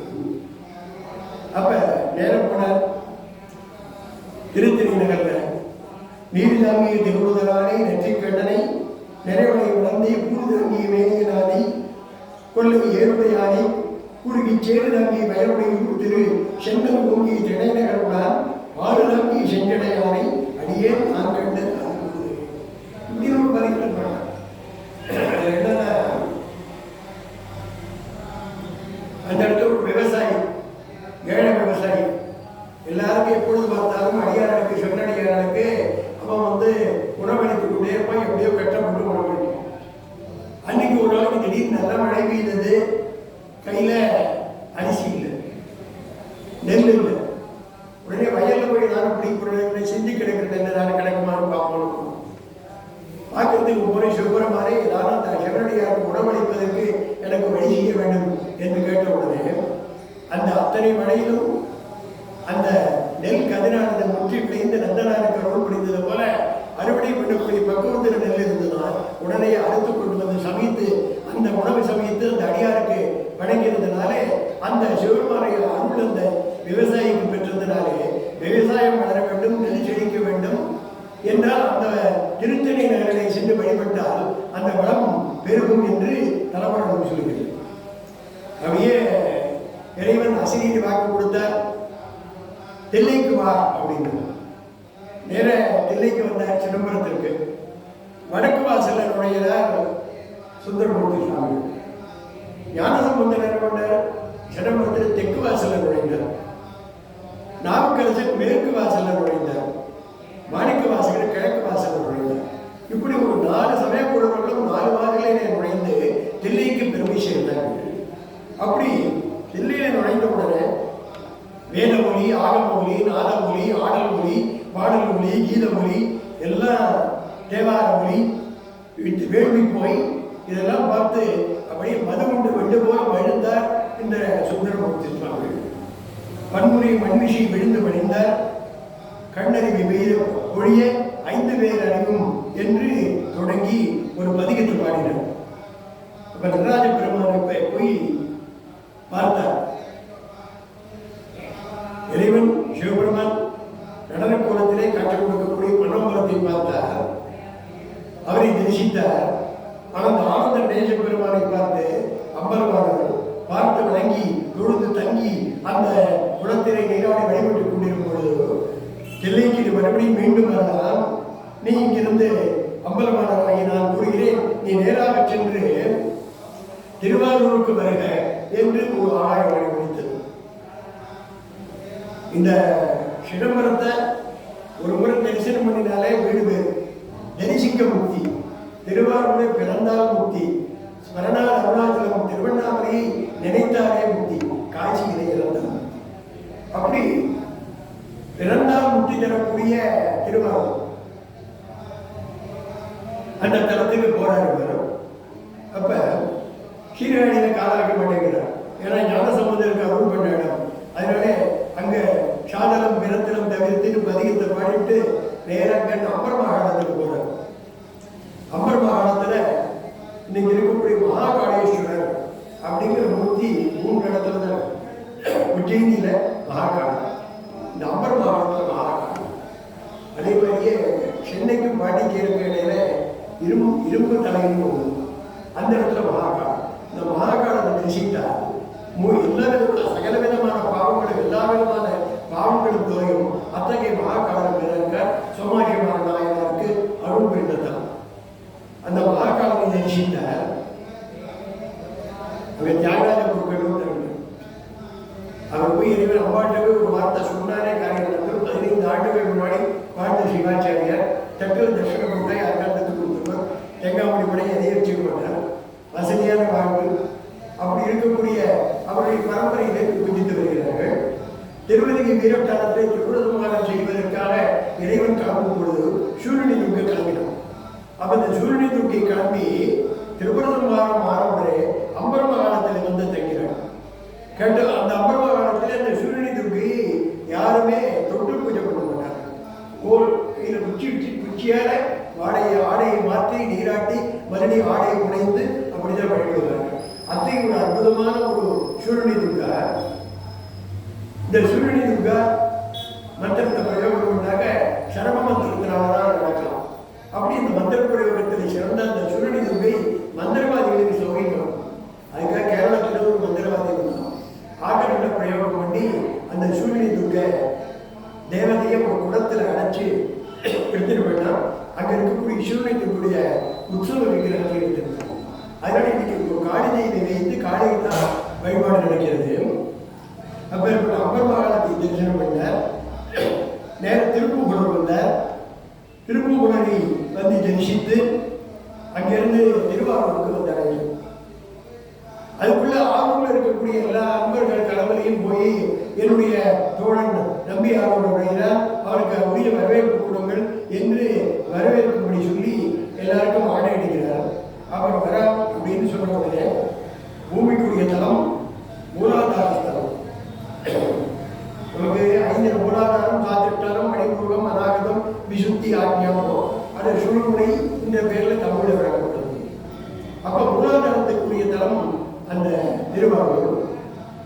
அங்கே போய் அப்போ விழாக்கோலம் கொண்டு நம்பியாரோடு வருகிறார் என்று பூர்வம் மரியாதைகள் தோரணங்கள் கடலென திரண்டு நம்பியாரோரை எல்லாரும் வரவேற்கிறார்கள். மிகவும் மகிழ்ச்சியோடு கூட தனக்கு இத்தகைய வரவேற்பு கிடைத்ததே என்று மகிழும் பொழுது இறைவன் கடவுளை வந்து எங்களை எல்லாம் உங்களை வரவேற்கும்படி ஆணையிட்டார் என்று சொன்னார். அப்ப சுந்தரர் சொன்னார், கரையும் கடலும் ஒரு கூட்டத்தை பார்த்து ஒரு அதிகம் பாடினார். அப்ப வானிலிருந்து ஒரு அசிரி வாக்குகளை ஏற்பட்டது. சுந்தரனே, உமக்கு நம்மை தந்தோம். உன்னை சுந்தரனே உனக்கு நம்மை தோழராக தந்தோம் அப்படின்னு. யாருக்குமே அந்த இது இல்லை. காரைக்காலமையாக மட்டும் தாய் ஸ்தானம், ஞானசமுந்தருக்கு குழந்தை ஸ்தானம், நண்பங்கிற ஸ்தானம் சுந்தரனுக்கு உண்டு. அதனால சுந்தர தேவாரங்கள் வரும் பொழுது பெய்ய ஆரம்பிச்சிடும். சில சமயம் அவர் விஷமுன்னவருக்கு அருள் உடனே கிடைக்கும். வேற யாரும் எவரைய திட்டினதே கிடையாது. சுந்தரம் மட்டும் தான் திட்டிருக்க. அப்படி உமக்கு தோழராக தந்தோம், எம்மை நாம் தந்தோம். நீ எனக்கு தோழாரு, நான் நீயும் நீலேருந்து நண்பராக இருப்போம் அப்படி சொல்லலை. உண்மை நமக்கு நாம் நம்மை தோழராக தந்தோம் அப்படின்னு. அப்ப நீ எப்போதும் மண்மையை இருந்து செந்தமிழில் பாடு அப்படின்னு. அப்ப நீ என்றுமே அந்த நரசிங்க முனையிடத்தில் வளர்ந்த அந்த அரச கோலத்துடைய திருமண கோலத்துடைய நீ எங்கும் செல்வாயாக என்று சொல்லி அருள் புரிந்தார். அப்ப நேரே அவருக்கு அந்நியன் நம்பிரான் தோழர் அப்படின்னு ஒரு பெயர் ஏற்பட்டது. அப்ப தியாகேஜனை விளங்கி அந்த புற்றில் மேவிய சிவபெருமான் மன்மீகநாதரி அந்த திருமுறட்டான குறையக்கூடிய இறைவனை துதித்து நேர இருந்து விடுகிறார். அப்ப ஏற்கனவே திருக்கையிலில் இருந்து கமலினியார் அனிந்தினியார் ஒரு கிழமை இருக்கார்கள் அல்லவா? அந்த கமலினியார் இந்த திருக்கையிலி மலையிலே ருத்ரகணிகியர் மரபிலே பிறந்தார். ருத்ரகணிகியர் சில பேர் நினைச்சு புரியாமல் விளக்கங்கள், பல தவறான விளக்கங்கள் கொடுக்கிறார்கள். ஈசனுக்கே அடிமை செய்வது, ஈசனுக்கே தொண்டு செய்வது.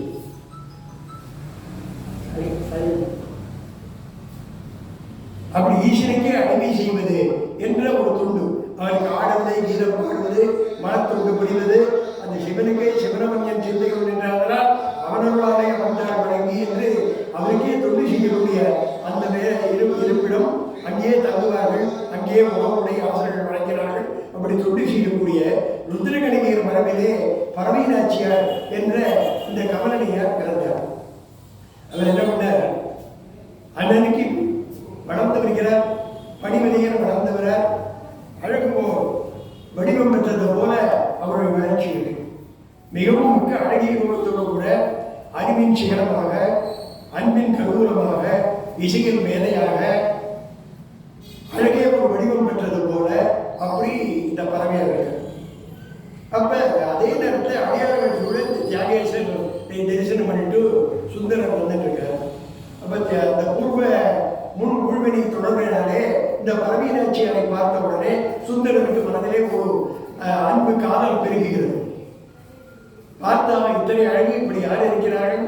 அதான் சேகரன் சொன்னார், கற்பகத்தின் பூங்கம்போ, காமந்தன் பெருவாழ்வோ, பொற்புடைய புண்ணியத்தின் புண்ணியமோ, புயல் கடந்து வெக்குமடைய புகழமலர் மதிப்புத்த வெறி கொடியோ, யாருகள் அற்புதமோ சிவனருடையோ அறியேன் என்று அதிசயித்தார். யாருவர்? கற்பமரத்தினுடைய பூங்குடியார், அல்லது மன்மதனால் படைக்கப்பட்ட ஒரு பெருவாழ்வார், இல்லை பிரம்மனுடைய புதிய படைப்பார், பூர்வ புண்ணியத்தினுடைய நான் செய்த புண்ணியம் அல்லது அவள் செய்த புண்ணியம், அந்த புண்ணியத்தினுடைய முகமாக வந்தவளார். அவன் கோடை மலர் பூத்த அப்படி இருக்கக்கூடிய மலர்கள் போல இருக்கக்கூடிய இருக்கிறாரே, அல்ல சிவனுடைய அருளினாலே தான் இவனை கண்டேனோ என்று அப்படியே அதிசயித்திருக்கிற இந்த சுந்தரன். அவருக்கு அவனை பார்த்ததிலிருந்து மனம் பறவையாரை திருமணம் செய்து கொள்ள வேண்டும் என்ற எண்ணம். அதனால பறவையாரும் அதே நேரத்தில் நம்பியாரோட பார்த்தார். இவர் யார்? சிறந்த சிவனடியாராக இருக்கிறார். இவர் முருகனா அல்லது மன்மதனா அல்லது சிவபெருமானுடைய திரு அவதாரமா? இவர் யார் என்று தெரியவில்லையே என்று அப்படியே பார்க்கிறார். அப்ப பார்த்து இவரை மனதினாலே நினைத்து மனமாக உள்ள கோயிலுக்குள்ளே சுந்தரனை குடியேற்றினார் இந்த பறவையார். இவர் என்ன பண்ணார், அந்த ஆலயத்திலே அருகிலே அடியார்கள் தங்கக்கூடிய இடமெல்லாம் உண்டு. அந்த இடத்திலே இந்த சுந்தரர் வசதியாக தங்கிக் கொண்டிருக்கிறார். அடியார்கள் கூட தேவாரத்தை பாடினால் எழுதுவதற்குரிய அடியார்கள் கூட தங்கியிருக்கிறார். அப்ப அவர் கேட்டார், சிவபெருமானே, தாங்கள் எனக்கு எத்தனையோ உதவிகள் செய்திருக்கிறீர்கள். தாங்கள் தான் என்னை கடுத்தாட்கூடிய திருமணத்திலிருந்து காப்பாற்றினீர்கள். இப்பொழுது இந்த பறவையாரை பார்த்தவுடனே எனக்கு இந்த பறவையாரை திருமணம் செய்து கொள்ள விரும்புகிறேன். அதனாலே தாங்கள் தான் எனக்கு மனமுடித்து வைக்க வேண்டும் இந்த என்று மனதிலே பிரார்த்தித்து கொண்டுபடுத்த. அப்ப கணவரை சிவபெருமான் வந்தார்.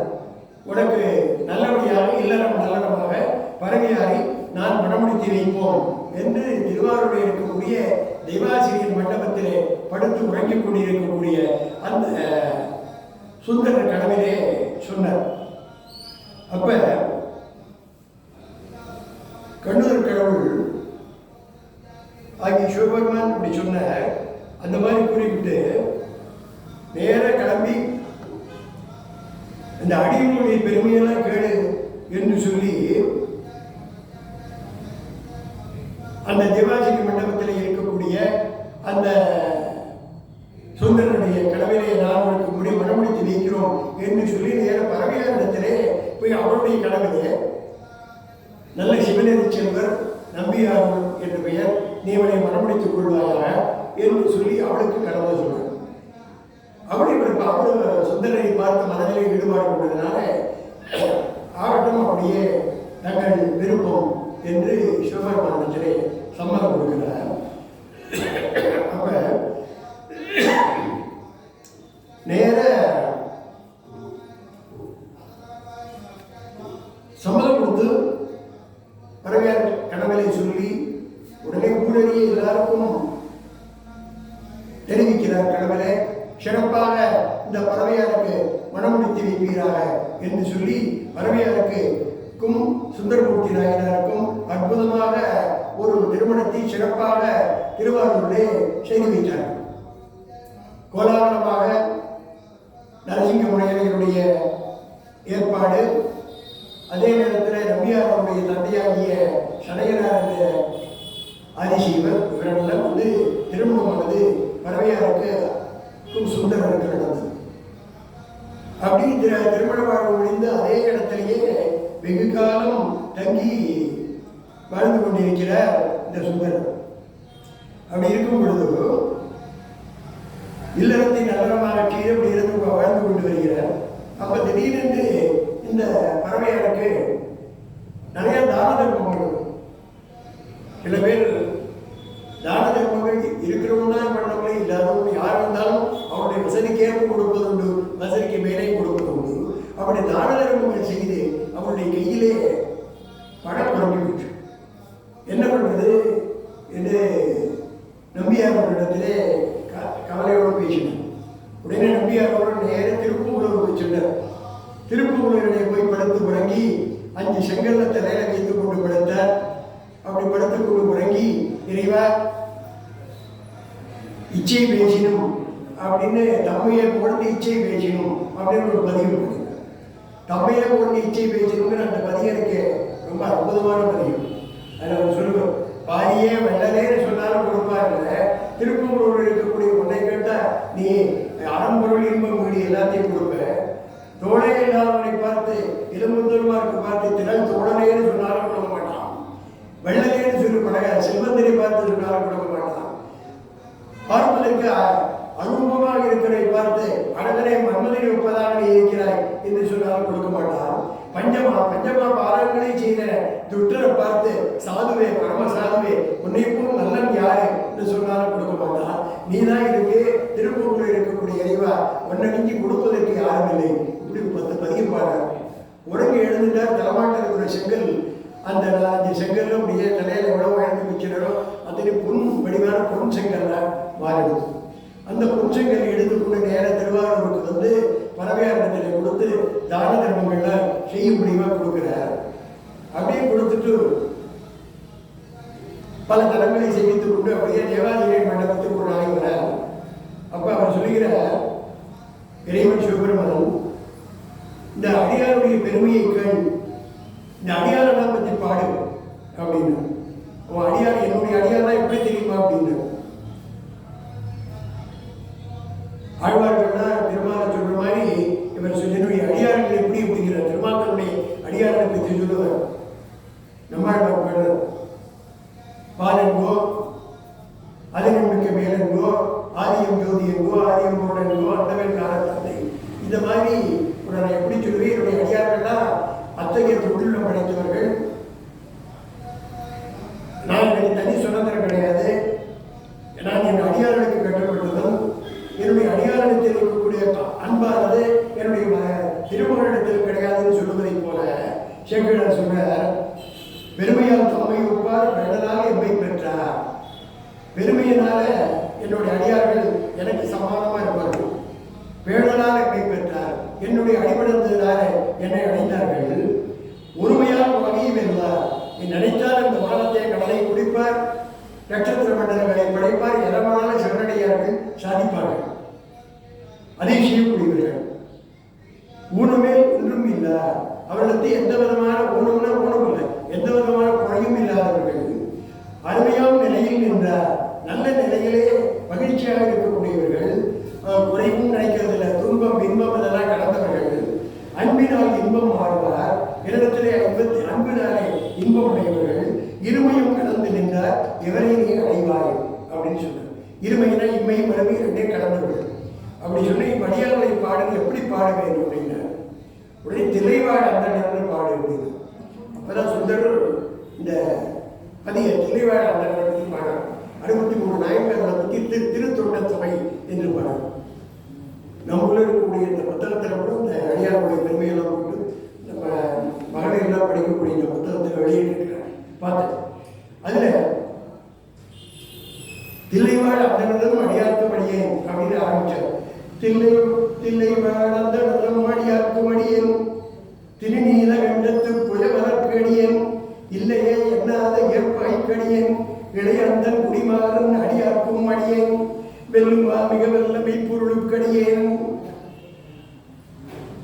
விரிபொழில் சூழ்குன்றையார் விரல் விழுந்தற்கடியேன், அல்லிவன் முல்லையந்தார் அவர் நீதிக்கடியேன், ஆவூரன் ஆவூரில் அம்மானுக்காளே. இப்படி நிறைய பாடுறது. முப்போரும் திருமேனை தீண்டு பார்க்க முடியும். முழுநீர் பூசிய மைய திருவாரூர் பிறந்தார் எல்லாருக்கும் அடியேன் இப்படி திருத்தொண்டர் தொகையில் 63 நாயன்மார்களை பற்றி எழுதிய அந்த பாடலை மூலமாக கொண்டுதான் சேக்கிழார் பெரிய புராணத்தை எழுதினார். அவர் ஒரு 63 வரிகளிலே பாடினதை 63 நாயன்மார்கள் ஆனால் 77 பேரை குறிப்பிட்டிருக்கார். தொகையடியார்கள் மீது அவர்களையும் சேர்த்து 77 பேரை குறிப்பிட்டிருக்கார் இந்த திருத்தொண்டர் தொகையில். அதை பெரிய புராணம் விரிவாக காரணமாக பாடினார். இவர் நினைச்சார்னா என்ன பண்ணலாம், சேக்கிழார் அரபாயேஸ்வரன் சொன்ன உடனே சரி ராஜா தான் சொல்லிவிட்டான், இன்னைக்கு சுந்தரமூர்த்தி நாயனாருக்கு ராமாயணம் மாதிரி அந்த குலவளம் நீர் வளம் நில வளம் நகை வளம்லாம் எழுதி அப்படியே எழுதி அது ஒரு காவியம், திருநீலகண்டத்தை நாயனாருக்கு ஒரு காவியம், இப்படி நினைத்தால் அத்தனை காவியங்களை படைத்திருக்கலாம். அது இல்லாமல் 63 நாயன்மார்களுடைய சரித்திரத்தையும் ஒரே காவியமாக பெரிய புராணத்தை படைத்தார் என்றால் அத்தனை நாயன்மார்களையும் எல்லாரும் தெரிந்து கொள்ளணும். 63 காவியம் எழுதினா ஒருத்தரும் படிக்க மாட்டோம். ஒன்று நீ படிப்பா நாளைக்கு 3 டீச்சு. இந்த அத்தனை சரித்திரத்தை படிப்பதற்காக பெரிய புராணத்தை இவர் எழுதினார். அப்போ அதே காலத்தில் பக்கத்தில் குண்டையூர் கிழார் ஒருத்தர் அந்த 46,000 குடிமக்களை நடுநாட்டிலே குன்றத்தூரில் குடியேற்றினார். அரபாயேஸ்வரன் 46,000 குடிமக்களும் பெரும்பாலும் வேளாண் மரபினர், அதில் எல்லா ஜாதியினரும் உண்டு. அவர்களை குடியேற்றி அவர்களுக்கெல்லாம் சேக்கிழாருக்கு அனுமொழி தேவர்கள் தான் பேர். ஆனால் அப்படி குலப்பெயர் தான் சேக்கிழார். குலப்பெயரை நிலைத்து விட்டது. அங்கே ஞாயிறு கிழார், சேக்கிழார், குண்டையூர் கிழார் இப்படிலாம் உண்டு. அப்படி குண்டையூர் ஊருக்கு கூடிய குண்டையூர் கிழாருக்கு வயல் வளையல பஞ்சம் ஏற்படுது. அவர் என்ன பண்ணினார், நேர எப்பவும் என்ன பண்ணுறது, இந்த பறவையாருக்கு போய் தான தர்மம் நிறையா பண்ணுறதுனால பறவையாருக்கு நெல் கொடுப்பர், நிலம் பணம் கொடுப்பர், உணவு கொடுப்பர். அவர் தான தர்மத்துக்கு வேணுங்கிற உதவிகளை பண்ணி பறவையார் பண்ணி தேவைகள் எல்லாத்தையும் பண்ணிட்டு வருவர் இந்த குண்டையூர் கிழார். அப்புறம் நெல் விளையாமல் பஞ்சம் வந்தவுடனே எப்படி நம்ம இவருக்கு கொடுக்கறது என்று அப்படி கவலைப்பட்டார். அப்போ அந்த நேரத்தில் பறவையார் இந்த கவலையை குண்டையூர் கிழாருடைய கவலையை சுந்தரனிடத்திலே தெரிவித்தார். அப்போ சுந்தரர் உடனே பதிகம் ஒன்று பாடினார்.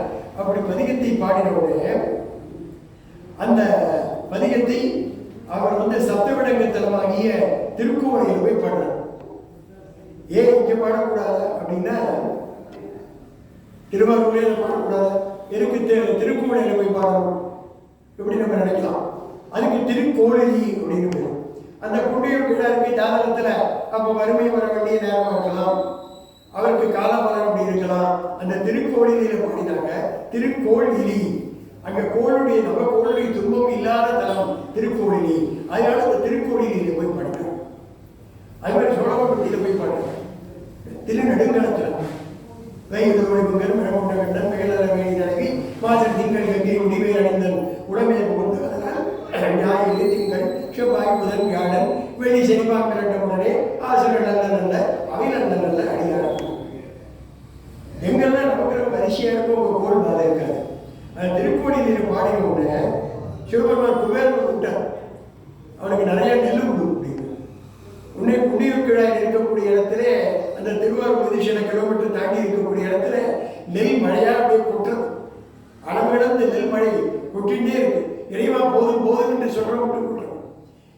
உடனே சுந்தரராயத்தை பார்த்து, நான் என்ன பண்ணுறேன், இவ்வளவு நெல் இருக்கே, இத்தனை நெல்லை நான் எப்படி கொடுத்து திருவாரூர் சேர்ப்பேன், இதுக்கே நம்ம அசட வேண்டி மழைகள் திரட்டி வரணும். உடனே இறைவன் சுந்தரன் வேண்டார், கவலைப்படாது, நம்ம பூதகணங்கள் அந்த வேலையெல்லாம் செஞ்சு கொடுக்கும்.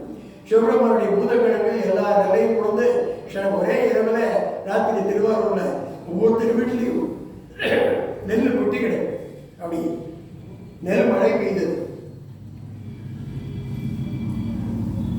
அந்த நெல் மழை பொழிந்து எல்லா வீடுகளையும் நெல் பஞ்சம் தீர்ந்தது. பறவைகளுக்கும் அதே மாதிரியே அந்த வீட்டில் நல்ல மழை போல அந்த நெல் புரிந்து மகிழ்ச்சியாக இருந்தார். இந்த திருக்கோளை பீமன் வழிபட்டதாலும் சப்த விடங்கள் தான். அந்த பூதகணங்கள் நிலை சேர்த்த உடனே நேர திருநாட்டியாத்தாங்குடி போனோம்னு நினைச்சேன். என்ன அந்த கோட்புலி நாயனார் ஒருத்தர் இருக்க, அவரை பார்ப்போமே அப்படின்னு ஆசை. ஆனால் இந்த கோட்புலி நாயனார் என்ன பண்ணார், இந்த சுந்தரன் வந்தார், அவர் காலையை வெட்டி விடும். அப்படின்னு முடிவு பண்ணி கோட்புலி நாயனர் உட்கார்ந்துருக்கார். வந்தா அவர் அடிதான் வாங்க போற, அவன் நல்ல காலம் வந்தா இங்க வரமாட்டார் என்று சொல்லிட்டு இருக்கார். இறைவன் சொன்னார், அங்க போகாதே கோட்புலி நாயனர் ரொம்ப கோபமா இருக்கும் மேல அப்படின்னு. இல்ல அதெல்லாம் பரவாயில்ல அப்படின்னு. அப்ப ஏன் என்ன பார்க்கும் கோட்புலி நாயனருக்குன்னா, இந்த பறவையாருக்கு திருமணம் முடிப்பதற்காக இங்க போயிட்டு அங்க போயிட்டு அலைஞ்சிருந்து அந்த சிவபெருமானி தூதரை போல பயன்படுத்தினாரே, எம்பெருமானே தேவதேவரை மாதரியா நாமளும் எல்லாரும் வணங்கக்கூடிய கடவுளை தூதரிக்கிறாரே, அதனால இவரை நாம் தண்டிக்க வேண்டும் இருந்தார். அப்ப நேர இவர் போற நம்ம சுந்தரர் அப்படி அங்கே சென்ற உடனே கோட்புலி நாயனர் சூரியன் வந்துட்டு சிவபெருமான் வயிற்று துடிக்கிறார். சிவபெருமானே எனக்கு இப்படி கொடுக்கலாமா, அவங்கரசர் கொடுத்தேனே சரி பண்ணல, நீ நேரம் சுந்தரரை போய் பாரு, சுந்தரர் ஒரு வயிற்று வலியை தீர்த்து வைப்பார் அப்படின்னு. சுந்தரரை போய் பார்க்கறத விட வயிற்று வலியோட சாகிறதே அப்படின்னு கத்தி எடுத்துட்டார், வயிற்றுல குத்திட்டு உயிரை விட்டார். அதே நேரம் சுந்தரர் போறார். அப்ப கத்தியினாலே குற்றி கோட்புலி நாயனார் இறந்ததை பார்த்தார். என்னால் ஒரு அடியவர் இறந்தாரே என்று சுந்தரர் கத்தியினால தன் வயிற்றை குத்தி கிழிக்கிக் கொள்ள ஆரம்பித்தார். அப்பொழுது சிவபெருமான் தோன்றி இருவருக்கும் உயிர் பிச்சை அளித்து அந்த பூரண உணர்வோடு கூட அந்த காயங்கள் இல்லாமல் அவரை காப்பாற்றினார் கோட்புலி நாயனாரை. இப்படி இருவரும் அன்று முதல் நம்ம நண்பர்களாக ஆகிவிட்டார்கள். அப்படி இருக்கிறது அந்த பங்குனி உத்திரம் திருவிழா திருவாரூரை சிறப்பாக நடக்கும். அந்த பங்குனி உத்திர திருவிழா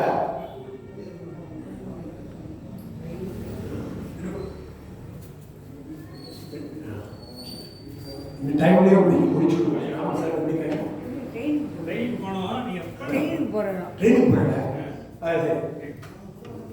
அப்படி பங்குனி திருவிழாவுக்கு திருவாரூருக்கு போகணுமே என்று தலையாற்றில் இருக்கக்கூடிய சுந்தரன் நினைச்சார். அப்ப பங்குனி திருவிழாவுக்கு போனாங்க, அங்க நிறைய பணம் வேணும். அப்படி பணம் வேணும் அப்படின்னா யாரை போய் கேட்கறது? அப்ப மறுபடியும் திருப்பூர்ல யாரோ ஒருத்தர் கொடுக்குறேன்னு தான் கேட்பான், கொடுக்காதவரை போய் இவனை கேட்க மாட்டான். இன்னைக்கு ஒரு காரியத்துக்கு உதாரணத்துக்கு ஒரு கும்பாபிஷேகம் அல்லது ஒரு கோவிலே ஒரு விசேஷம் அப்படின்னா ஏராளமாக செலவு செய்பவரை மறுபடியும் அவனை தான் கேட்பான், இல்லாதவனை கேட்க மாட்டான். அது மாதிரி போய் திருப்பூருக்கே போவோம். அவர் தானே தங்க பிஸ்கட் போட்டார், அதனால திருப்பூருக்கே போவோம் என்று எண்ணி திருப்பூருக்கு போய் பதியம் பாடினார். திருப்பூரிலே பதியம் பாடினோடனே 12,000 பொற்காசுகளை கொடுத்தார் இறைவன். அந்த 12,000 பொற்காசுகளை திருவாரூரிலே கொண்டு வந்து கொடுத்து அந்த வசந்தோற்சவத்தை கண்டு கழித்து அங்க தர்மங்கள் தான தர்மங்கள் நிறைய செய்வதற்கு அருள் புரிந்தார் சிவபெருமான். அப்படி திருவாவூர்திரி, திருவிடைமருதூர், திருநாகேஸ்வரம், சிவபுரம், கலையநல்லூர் இதெல்லாம் தரிசிக்க வர சப்தஸ்தானங்கள் இதெல்லாம் போய் திருவாரூருக்கு போகிறோம். அப்படி பார்த்து இந்த சிவபுரம் நம்ம பக்கத்தில் இருக்கக்கூடிய தலம் கண்மபுரம்னு பேர், பழைய காலத்தில் இருக்கு. சிவபுரத்தில் பழைய நூல்களில் ஆதாரம் தேடினா பூமியில் எங்கே தோன்றினாலும் சிவலிங்கம் கிடைக்கும். ஆனால் பூமியே சிவலிங்கம்னு இருக்கக்கூடியது. அதே மாதிரி அங்கே இருக்கக்கூடிய தட்சிணாமூர்த்திக்கு கீழே திருவடியில் ராகு பகவான் இருக்கார். அதனால ராகுவுக்கு வழிபாடு செய்து தட்சிணாமூர்த்தியை வழிபாடு பண்ணலாம். அதே மாதிரி கண்மமுனிவர் வழிபட்டதும் அந்த சிவபுரத்தில் பார்த்து திருவாரூரில் போய் தங்குறார் இந்த சுந்தரமூர்த்தி சுவாமிகள். அப்படி திருவாரூரில் போன உடனே திருவாரூரில் கடவுளை சொல்றார், சுந்தரா மழமாடி மறந்தனையோ அதனுடைய கொள்ளத்துடைய ஆற்றங்கள் அண்ணன் இருக்கக்கூடிய திருமழ்பாடியை மறந்து விட்டாய என்று கடவுளை சொல்றார். திருமழ்பாடி தலம் நந்திகேஸ்வரருக்கு திருமணம் நடந்த இடம். உடனே திருவாரூரிலிருந்து நேர திருவையாறு கடந்து கொள்ளிடநதி காவிரி கொள்ளிடத்தில் கடந்து திருமழ்பாடிக்கு போறோம். திருமழ்பாடியில் போய் பாடுறோம்.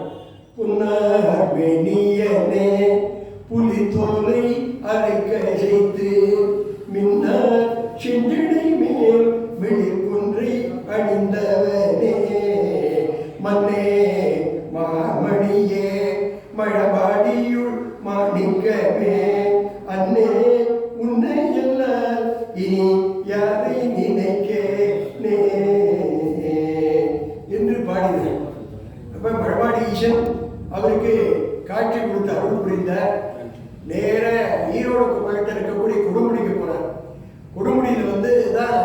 பெரிய இசைப்பாடகி கவி சுந்தரமன் பிறந்த ஊர். மும்மூர்த்தியுடைய ஸ்தலம், உத்தமர் கோவில் மாதிரி மும்மூர்த்தியுடைய தலம். அங்கே போய் பார்த்து வழிபடுகிறார். அங்கே ஒரு புதிய பாடினார். மற்றும் திருப்பதமே மனம் பாவித்தேன் பெற்றலும் வீரம் தேனினி பிறவாத தன்மை வந்தையினே நற்றவர் தொழுதே துஞ்சி கரையுள் பாண்டி கொடுமுடி நற்றவா உன்னை நான் மறக்கினும் சொல்லுனா நமச்சிவாயவே இல்லையில் புகழ் எம்பிரான் எந்தை தம்பிரான் பொன்மாபணி கல்லையுந்தி வளம்பொழிந்திகள் காவிரி அதன் வாய்க்கரை வல்லவர் தொழுதெத்தும் சீர்கரையூரில் பாண்டி கொடுமுடி வல்லவா உன்னை நான் மறக்கினும் சொல்லுனா நமச்சிவாயவே.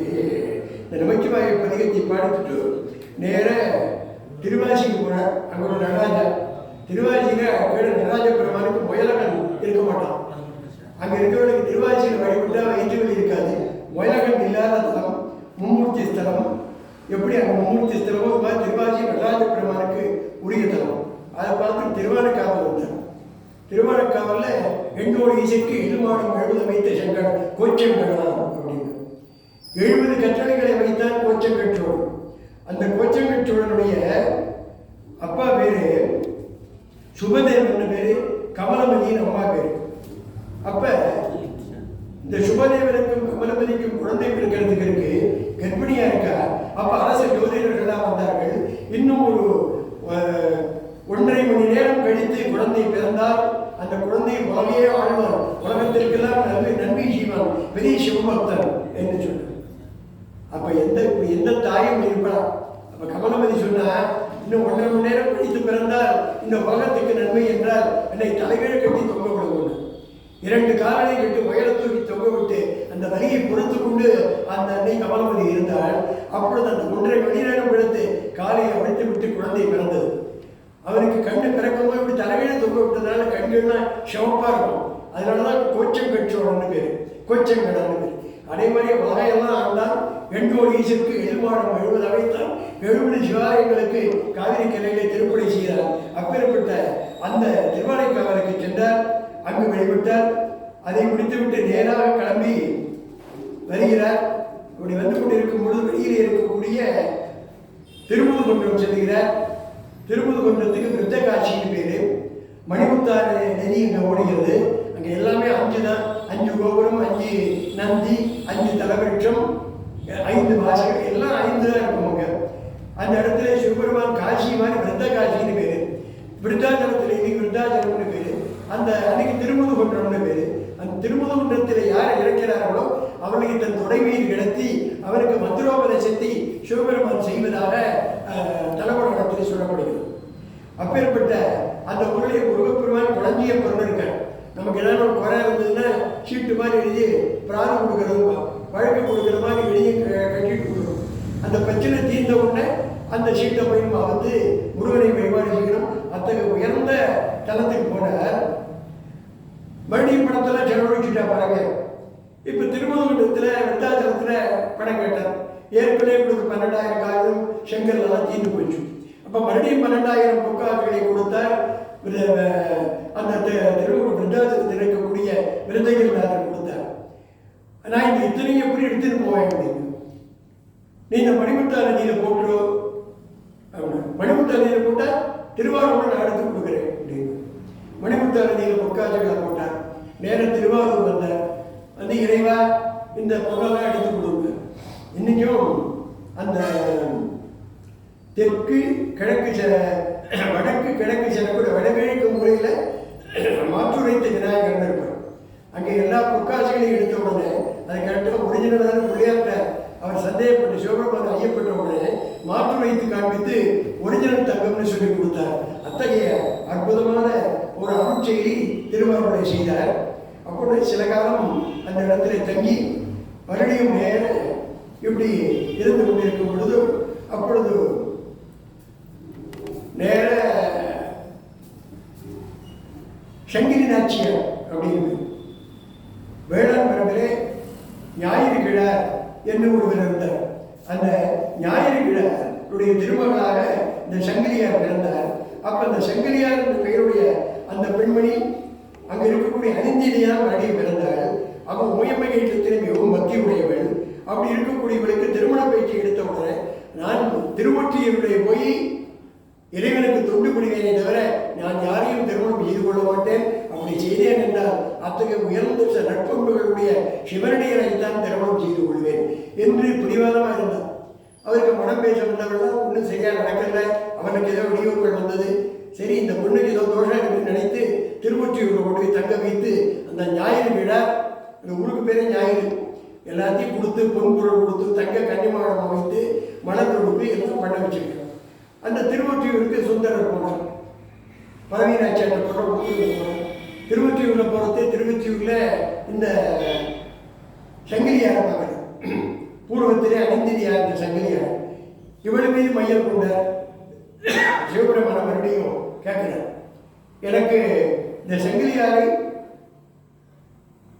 மனமுடித்து தருங்க அப்படிங்கிற உடனே சங்கிலியார் இடத்துல போய் கடவுளை சொல்றார், அவன் நான் யாரையும் திருமணம் சொல்லி புரிந்து கொள்ள மாட்டேன், சிவத்தொண்டு தான் அப்படிங்கிற.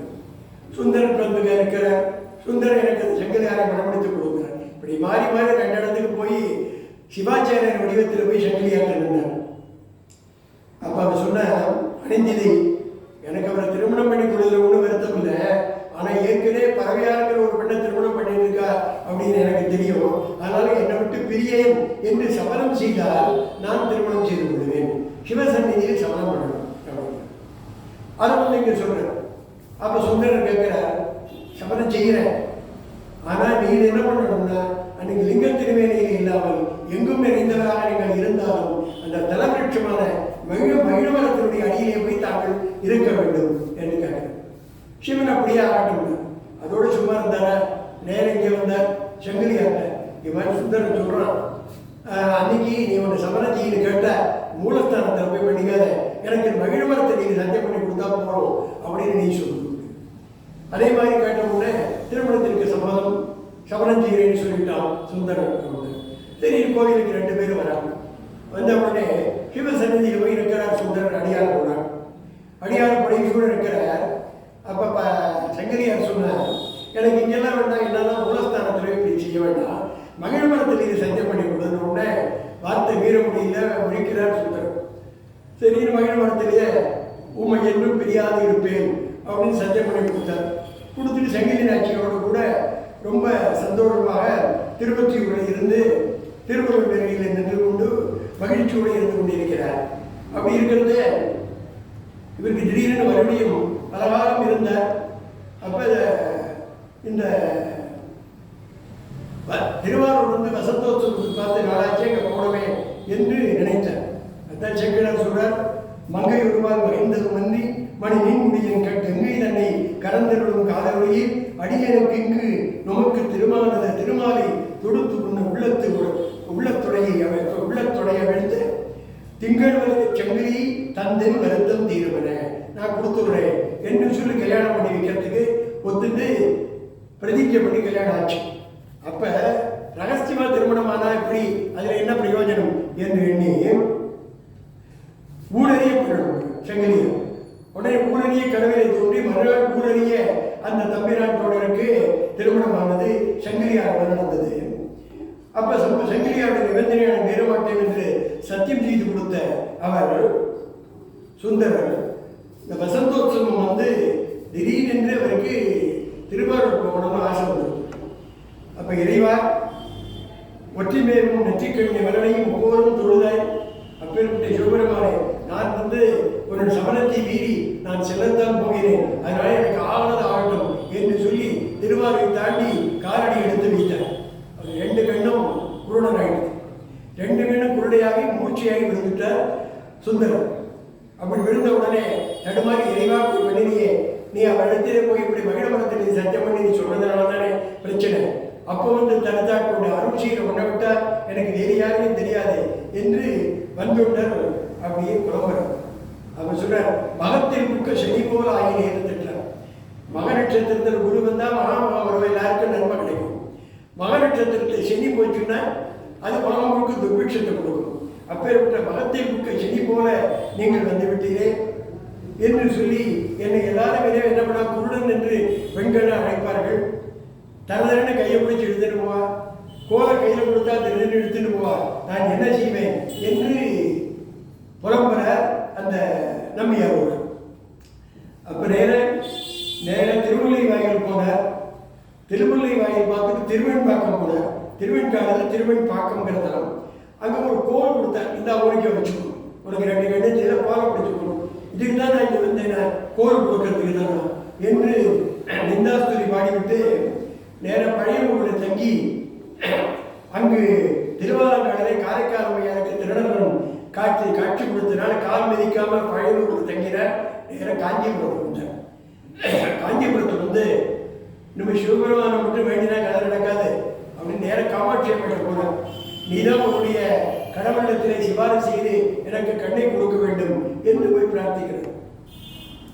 அதுதான் சொல்லு, ஆலம்தான் உகந்த அமுது செய்தாரை ஆதியை அமரம் தொழுதேத்தும் ஜோதியை சீரம் தான் பெரிதும் உடையாரை சிந்திப்பார் அவர் சிந்தை உளாரை ஏலவார் குழலாள் உமையினங்கி என்றும் ஏற்றி வழிபட பெற்ற காலகாலனை கம்பன் நிம்மானை காணக்கண் அடியேன் பெற்றதாரே என்று திங்கள் தங்கி இடையுடையானை தேவதேவனை செழுங்கடலை 10 பதிக பாடின உடனே அவருக்கு இழக்கன் கொடுத்துட்டார். ஏகாம்பரநாதர் போய் காமாட்சி வேண்டிக்கிறார். சிவாஜி காமாட்சி வேண்டார், ஏகாம்பரநாதரை பார்த்தார், வேண்டினார், இழக்கன் கிடைச்சது. இழக்கண்ணோடு கூடி அப்படியே பல தல யாத்திரையெல்லாம் செய்து கொண்டு அப்படியே நேர பல தலங்களை எல்லாம் சுற்றி வலம் வந்து சேர நாட்டு தலங்களை தரிசித்து மறுபடியும் திருவாரூருக்கு வர. அப்புறம் கமலாலயம்லாம் தெரியுது, முழுக்க தெளிவாக தெரியல என்று பரவூர் மண்டலி என்ற ஒரு கோவில் அங்கே வந்து துணிக்கிறார். திருவாரூர் அர்த்தஜாம காலத்திலே திருமூலவட்டாரத்து உரையிலே இருக்கக்கூடிய அங்கே வந்து ஒரு பதிகத்தை பாடுறோம். அங்கேதான் திட்டுற சுவாமியை, மீளா அடிமை உமக்கே ஆளாய் பிறரை வேண்டாதே மூலா தீப்போர் உள்ளே கிடந்து முகத்தால் மிகவாடி ஆளாயிருக்கும் அடியாளங்கள் அல்லன் சொன்னக்கால் வாழாமல் இருப்பீர் திருவாரூரில் வாழ்ந்து போதீரே ஏன் நன்னா இரு, சேமமா இரு அப்படின்னு சொன்னா அது ஒரு விதமான திட்டுறது தானே. உனக்கு அந்த தொண்டு பண்ணி வீழா அடிமை உமக்கேவாளாய் ஒத்தனி பிறரை வேண்டாதே உள்ளுக்குள்ள தீ மாதிரி கண்ணன் இருக்கக்கூடிய முகத்தால மிகவாடி அடியார்களாக இருக்கக்கூடிய காப்பாற்றுறேன்னு சொல்லியிருக்கிறேன். விற்றுக்கொள்ளீர் ஒற்றியல்லேன் விரும்பி ஆட்பட்டேன் இப்படிலாம் சொல்லி 10 பதிகத்தில் இறைவரி நிந்தனையாக பாடுகிறார். திருவாரூரில் வாழ்ந்து போதீரே என்று பெற்றம்பேர் உகந்தானி பெரிய எம்பெருமானி சிந்திப்பார் சிந்தை விழானி இப்படி பாடியிருப்பார். வேண்டின உடனே சிவபெருமான் கருணையோடு கூட அவருக்கு வலக்கண்ணையும் கொடுத்தார். 2 கண்ணும் தெரிஞ்சது சுந்தரருக்கு. தொழுதார், அழுதார், 2 கண்களாலும் கண்டு தியாகேசனை தொழுதார். இடையிடையே திருநாமூர் சென்று தன்னுடைய பெற்றோர்களை பார்த்தார். அப்ப இத்தனையும் நடந்தாலும் பறவையா இருக்கக்கூடாது உடல். ஏன்னா சங்கிரநாச்சியாரை போய் திருமணம் செய்து கொண்டு வந்து விட்டாரே என்று பறவையார் கதை ஞாத்திரிக்க. அதனால ஆதிரி உற்சவத்தை நம்ம கதை சாத்திரம் திறக்கிறது, இது மாதிரி நம்ம ஊரில் நடக்கும். அந்த ஒரு சுந்தரன் வந்து திதி பாடுவார். அந்த நிகழ்ச்சி இப்படி திருவாதிரை செய்கிறவங்க. ஆனால் கடவுள் தாப்பா கொடுக்குறது யாரு அப்படின்னா பறவையாச்சி. வேண்டுகிறது சுந்தரன். யாரை வேண்டார்? பார்வதி பரமேஸ்வரர் வேண்டுகிறார், அம்மையப்பரை வேண்டார். அப்படி அந்த இடத்துல வேண்டிய உடனே சிவனடியார் அந்த திருவாரூரை பூஜிக்கக்கூடிய சிவனடியாரை போல போய் பறவை நாச்சியார்கிட்ட பேசுகிறேன். இப்போ பறவை நாச்சியார் சொல்ற, நீ வந்து இதை கேட்க வரையிலே உமக்கு மரியாதை இருக்கா? நான் எல்லாம் மரியாதை கொடுக்கணும் வரவேற்றேன். ஆனால் அவர் இன்னும் கொஞ்சம் நேரத்துக்கு பண்ணிட்டு சபதம் பண்ணி விட்டு கண் எழுந்து மறுபடியும் கண் பற்றி எல்லாம் விட்டுருக்காரு. அப்படி இருக்கிற வரை நான் இனிமேல் திரும்பி பார்க்க மாட்டேன், தொண்டு செய்தே காலம் படிப்பேன். நீங்கள் வந்து இனிமேல் கேட்டது உமக்கே அழகில்லை, உமக்கே இருக்கு, இது மாதிரி செய்யாதீங்க அப்படின்னு. அது இங்கே வந்து சுந்தரத்தை சொல்கிறேன். சுந்தரம் நான் என்ன செய்யுதுங்க? உடனே சிவபெருமான் பார்த்தார்.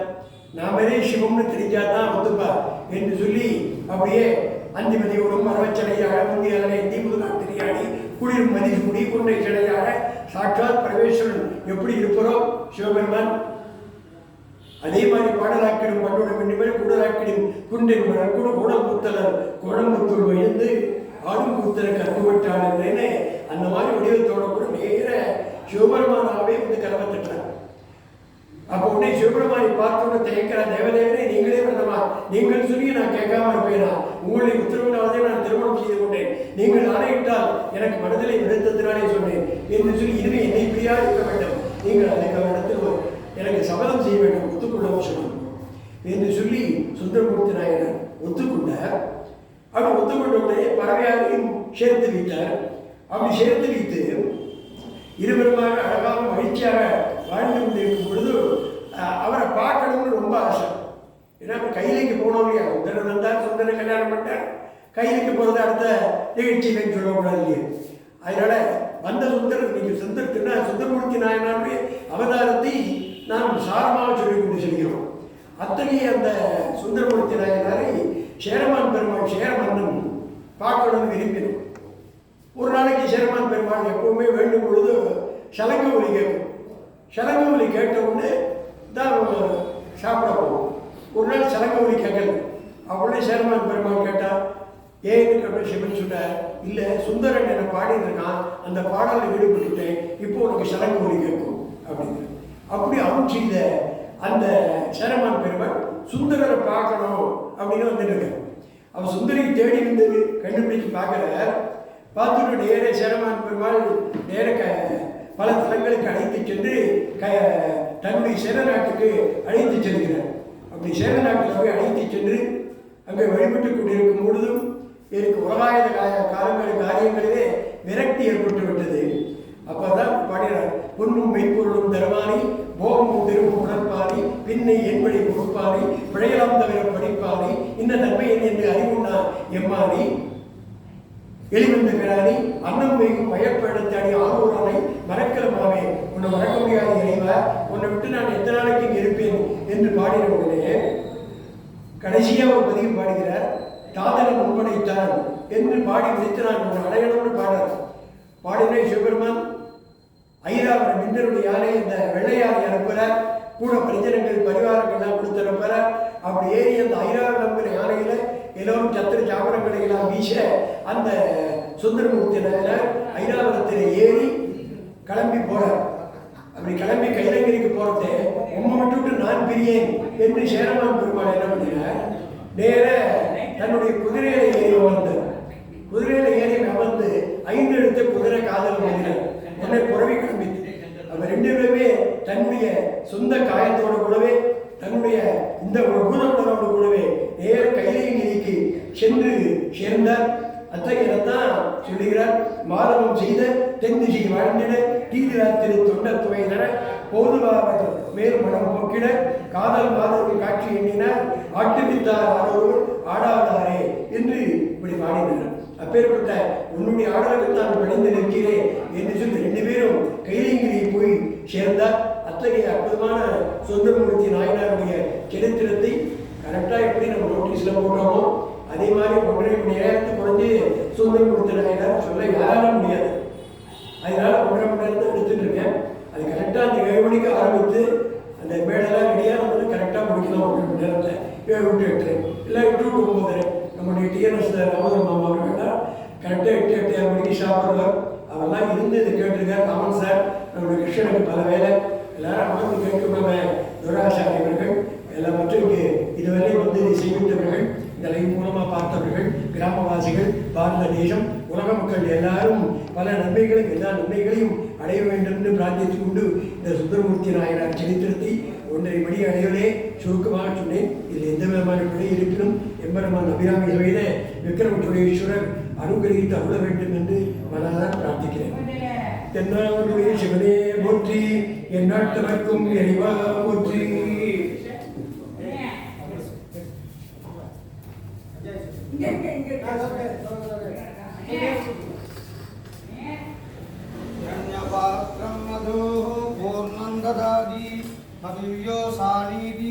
एकधा ब्रह्मण उपहरति एकधैले जमानायुस्तेजो दधाति